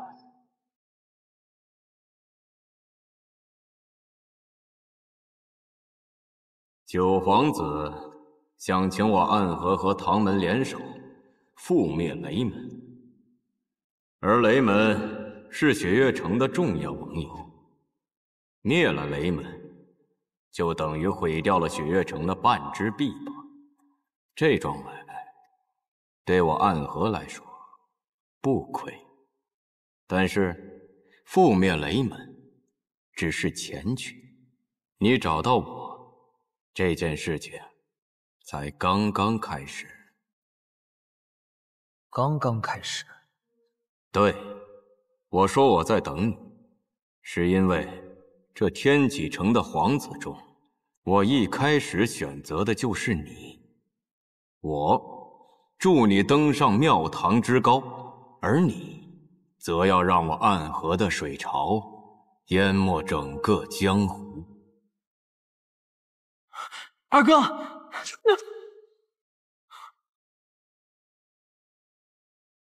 知道自己哪里做错了吗？皇兄，眷下知错了。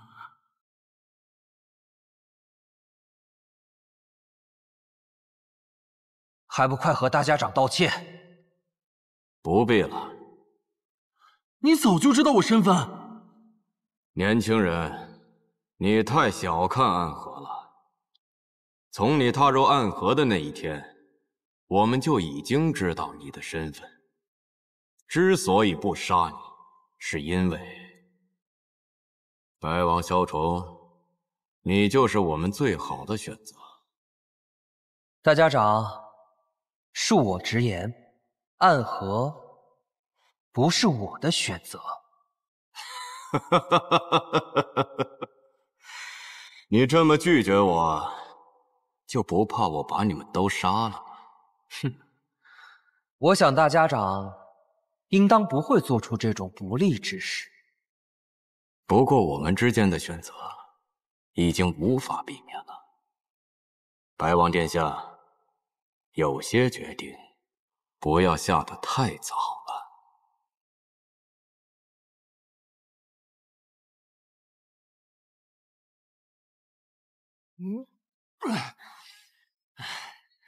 天天都吃着馒头，人都给我吃瘦。有馒头吃就不错了。谁让你从剑冢走，也不知道跟你外公要些银两。剑心冢卖的剑，每把都价值千金。你外公也算的是江湖前3甲的富豪，怎么就有你这么一个穷酸外孙？你怎么不早说？你怎么不早说呀？哎，前面发生什么事了？我去看看。老兄也混弄没自己。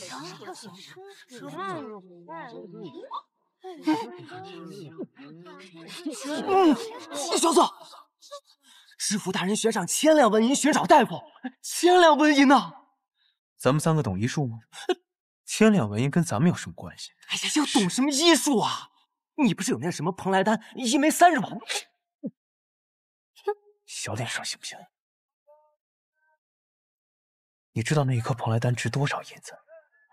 你知道那颗3日丸如果传出去，会有多少人要来抢？哎，我知道那蓬莱丹很金贵，但是你看这小城里也没什么人认识，是吧？而且你救人一命也算是积德行善了。走吧，松开！我以前也学过一些医术，谁说救人就一定要用我的蓬莱丹？你个憨货！你还学过医术呢？哎，你以前究竟是什么人呢？轻功又好，赌术又高，还会医术，哎，你太厉害了吧！行了，能不能别说了？哇，你能不能教教我呀？是景霞冲动了，请皇兄原谅。不是冲动，是不对。景霞只是想帮二哥。这个世上有很多人，为了利益可以不顾一切，这样的人不必多说，我们天启城遍地都是。还有许多人，为了情义可以不要利益，他们心中有信仰，有执念，他们不愿自己身上沾染半点尘埃，他们可以为之生，也能为之死。萧楚河就是这样的人，所以他才沦落到现在这个地步。我敬佩这样的人，可我成为不了这样的人。他是无瑕的，而我终究是有颜色的，不过这个颜色也只能是白色，我有不能打破的原则。景霞，知道了。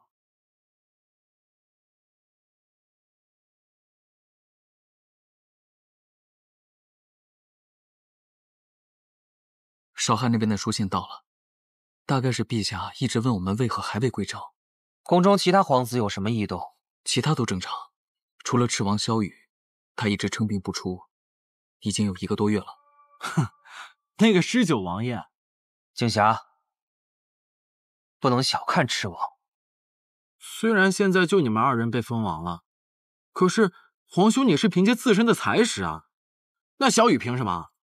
还不是凭借自己的母妃，深受父皇的宠爱。很多事情不能从表面上来看。赤王萧雨可是个很可怕的敌人。你刚才还有一件事情说错了，被封王的不止我们2位。您是说永安王萧楚河？暗河已经说了，他们对于他的追杀是不会停止的。要我说，你不如顺水推舟。放肆！刚才我跟你说的，你都忘记了吗？可有联系到大师傅？属下已经让人尽力去寻了，可是陆剑仙前辈的行踪太难追踪，只知道他在快到唐门之前离开了。希望能够及时联系到大师傅。能阻止这一切的，只有他了。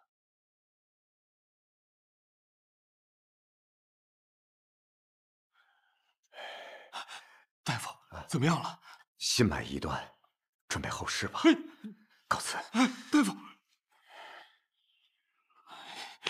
自有神仙庇佑，一定会没事的，没事的。我现在只信大夫。是。看来现在只有药王新百草才能救他了。我去找。大人，外面有人给了一瓶药，说是服下之后便能痊愈。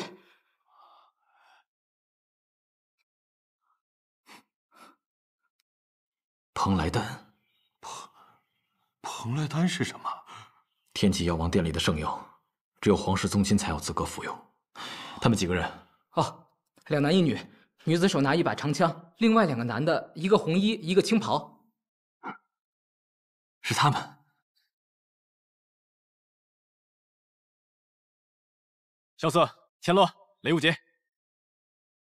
大师兄，大师兄，大师兄，这才几日没见，就这般想念了？你是不知道，没有你的日子，我们是走到哪儿被打到哪儿。哦，原来是被打了才想起你大师兄的好。不是。哎，大师兄竟然在这儿，那叶姑娘岂不是也在啊？难道那个要治病的人是若依？若依，蓬莱丹正在帮你清除血脉里的淤结，我知道这很痛苦，但如果是你，一定没问题。忍住。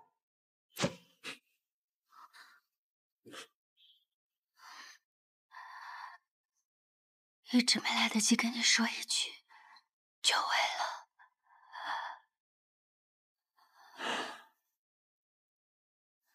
先好好休息吧。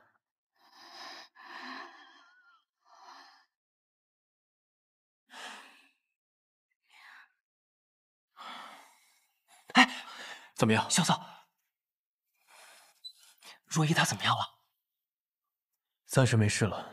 啊，你和叶姐姐从前认识吗？你似乎对她的病十分了解，而且刚刚如果我没有听错的话，她说久违了。我们2个从小就认识。啊？那你们之前明明相见了，为何不相认？莫非曾经是情侣？什么情侣？我们俩只是旧相识罢了。过分！过分！好了，你们几个跟我出来一下，我有事情要跟你们商量。什么过分？哼！所以唐门是打算就此判处雪月城。虽然我不知道老太爷的具体打算，但是很明显，他们不想继续与雪月城保持盟友关系，而且已经有了更好的选择。师兄，这可不是什么小事儿，你赶紧回雪月城禀告3城主吧。我不能回去。你还没做决定？不是。唐门是我的家族，雪月城是我的师门。我并不想背叛任何一个，我只想阻止这件事情的发生。不回雪月城，是因为我有更重要的事情做。什么事儿啊？雷家堡马上要召开英雄宴，但现如今他们并不知道唐门的变故，而这场英雄宴很有可能是唐门反叛的开始。我已经传信给雪月城，怕是来不及，所以我要亲自去一趟唐门，阻止这一切。可这件事很难。的确，这件事并不是我能做到的，但是只要尽力，就不会有遗憾。大师兄放心，你还有我们呢。关于若依的事，我刚才探了她的心脉。她之所以能撑到现在，是因为体内有股真气，而这股真气很熟悉。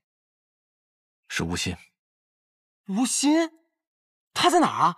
没有跟你们一起回来吗？我们遇到一个奇怪的剑客，穿着一件黑色披风，手里拿着一把出奇大的剑。无心暂时拖住了他，所以我才能带着叶姑娘先行离开。难道是他？严战天、唐门都出动，这幕后策划的人难道是二哥？可按二哥的性格，怎么会和暗河有所勾连？莫非是……萧瑟，你认识啊？怒剑仙。怒剑仙严战天，江湖冠绝榜上排名第3，和我姐齐名的剑仙。可是无心怎么能打得过他呢？我已经观察过了，无心的功力比之前更厉害。如果没有猜错的话，现在至少已经进入了逍遥天境，就算打不过，脱身应该没什么问题。怎么了？你觉得无心不是怒剑仙的对手吗？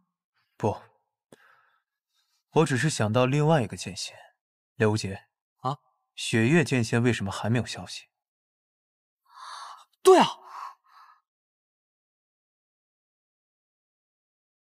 唐门三大高手，唐寅、唐烈、唐月，你们来此也是为了杀我？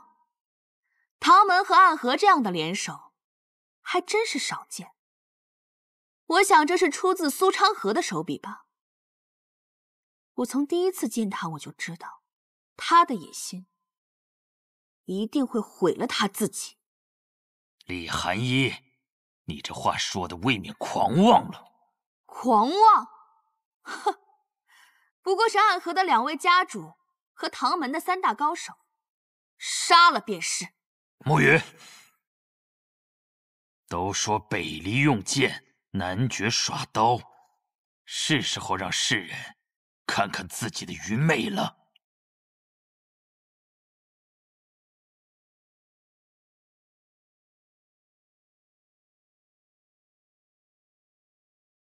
好一柄铁马冰河！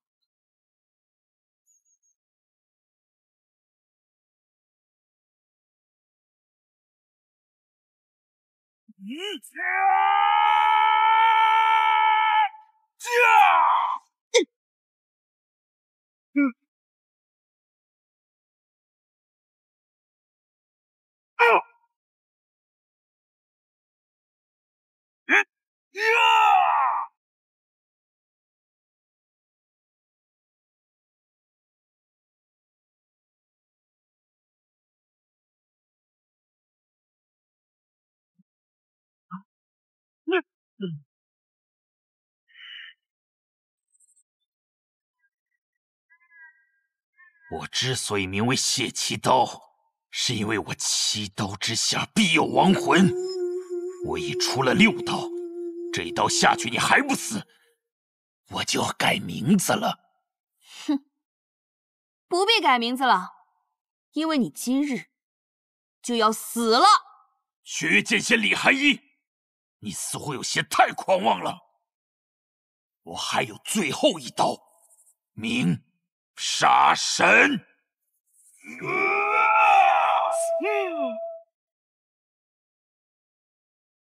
他怎么突然停下了？这是修习拳术、刀术的独有心法，明脸是。他在虚空心气里，等待拔出最后一刀。苏沐雨，上次你就没拦住我，今天你一样拦不住。这次不一样，不是我一个人拦你。既然各位要逼我雪月成道如此田地，那么就请君赴死吧！哼！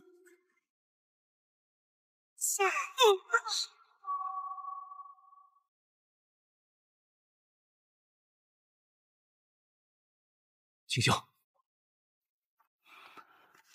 弟子赵玉真不孝，今日定要下山了。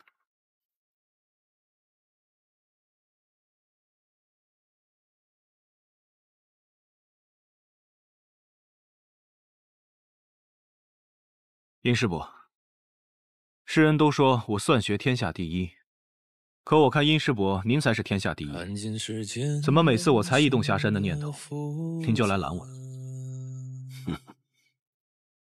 你下不下山，何须我算？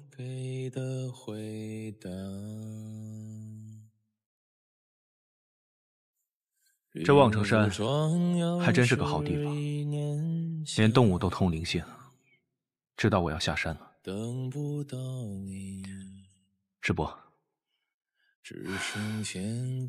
我想下山去看一看，在山上待得有些无聊了。玉真，你师父以及望城山对你的一番苦心，你真的要辜负吗？看来是的。青霄剑我已经留下了，掌教之位还请师伯带人。等飞轩长大了之后，再传授于他吧。桃花，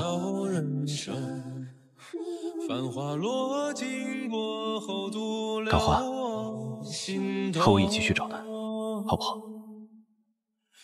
为了是你的掌教师弟，我也不许你下山。师伯，你拦不住我。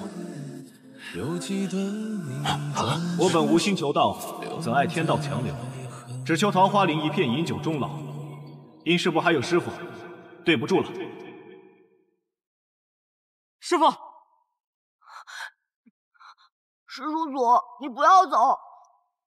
怎么，殷师叔都拦不住我，你们在这干什么？找打。飞轩，你的大龙象力也颇有所成，若想见其奥妙，须见众生。3个月之后，你再下山游历，3年之内不要回望城山。万松，你与飞轩同去，你命中有2段誓缘，一段于我，以缘尽于此；还有一段在江湖山野之中，那位师傅的剑术不逊色于你。不，我不要什么2份誓缘，我只要师傅您1份就够了。傻孩子，我只是下山，又不是去赴死，哭成这样干什么？可是师叔祖，你说的这些话，分明是遗言嘛。我只是觉得，我这次下山，恐怕要很久。放心吧，我不会死的。我可是赵玉珍，那个差一步就成仙的人。什么天启，我才不怕。为师走了，给你们带个师娘回来。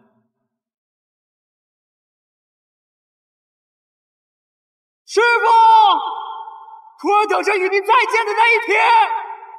他是玄剑仙，天降劫数如何？弹指可破。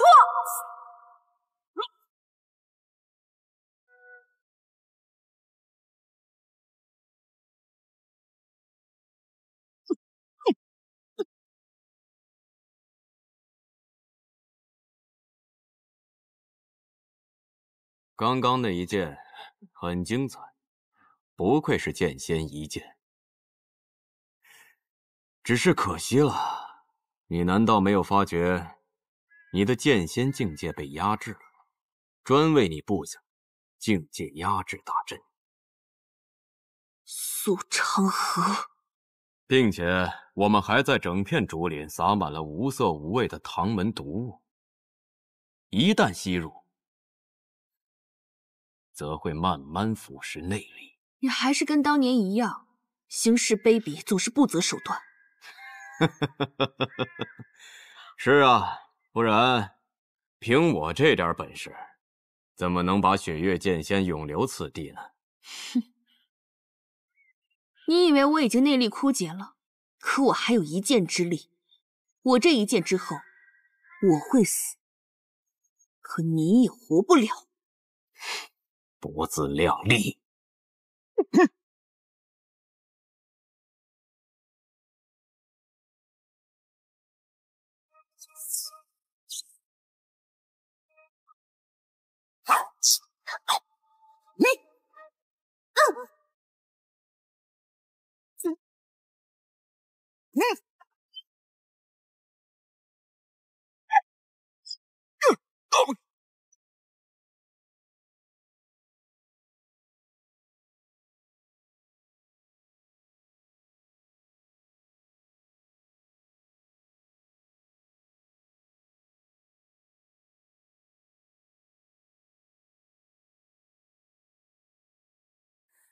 云深处，闻你轻声悠悠的低诉。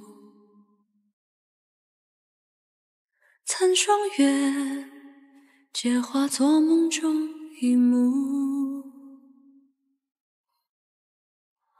恍惚间，红烛伴着你画下轻舞。人飞雪满天，我好想你。小年华几度，我一直在想，我们的重逢会是如何。玄剑仙赵玉珍，倒是忘了还有这些人了。就是你们打伤了他。是。那就怪不得我了。我这人一般不出手，一出手就是缺胳膊少腿，你们可要小心了。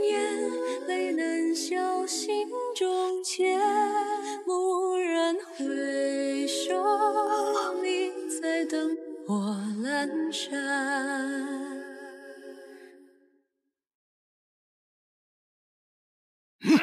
阎魔者，在我面前装神弄鬼！我。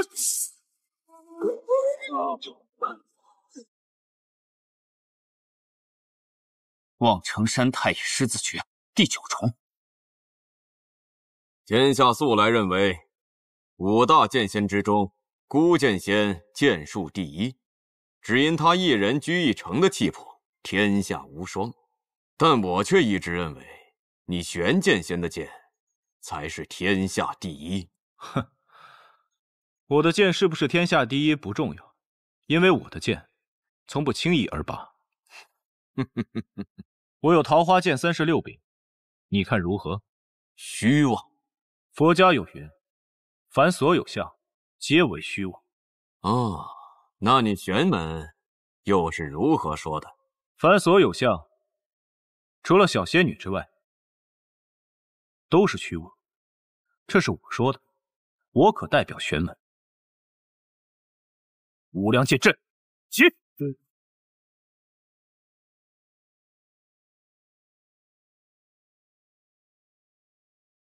难道这次真的来晚了？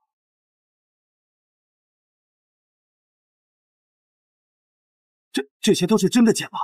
一个人怎么会变出这么多武器？这应该是剑气所凝成的剑，但杀伤力减去，跟之剑一样。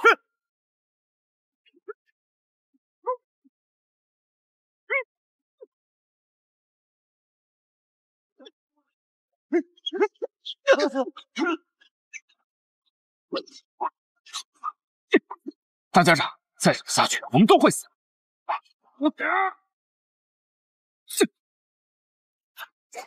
还请大家长为我们找出一丝破绽。你们有办法，定不会让大家长失望。好，那就让我给这个玄剑仙送上一条死路。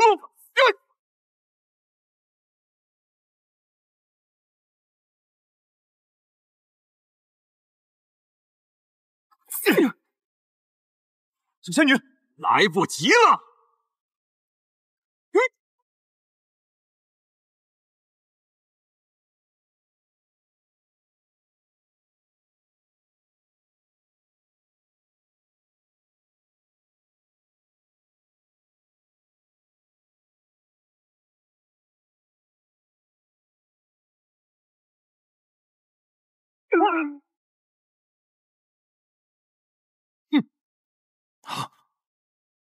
暴雨梨花针一共27枚细针，唐门中了3针，我结下了23针，还剩1针。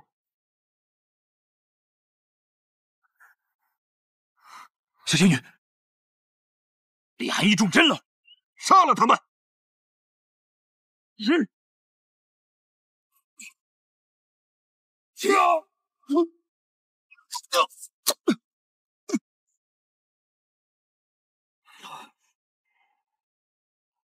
刚才赵玉珍强行使出神游一剑，必定对他反噬极大。那继续追。大家长，大家长久违了，真是有趣啊！一位玄剑仙下了山，一位老神仙出了天启。大家长请。国师有命，自然不敢不从。我们走。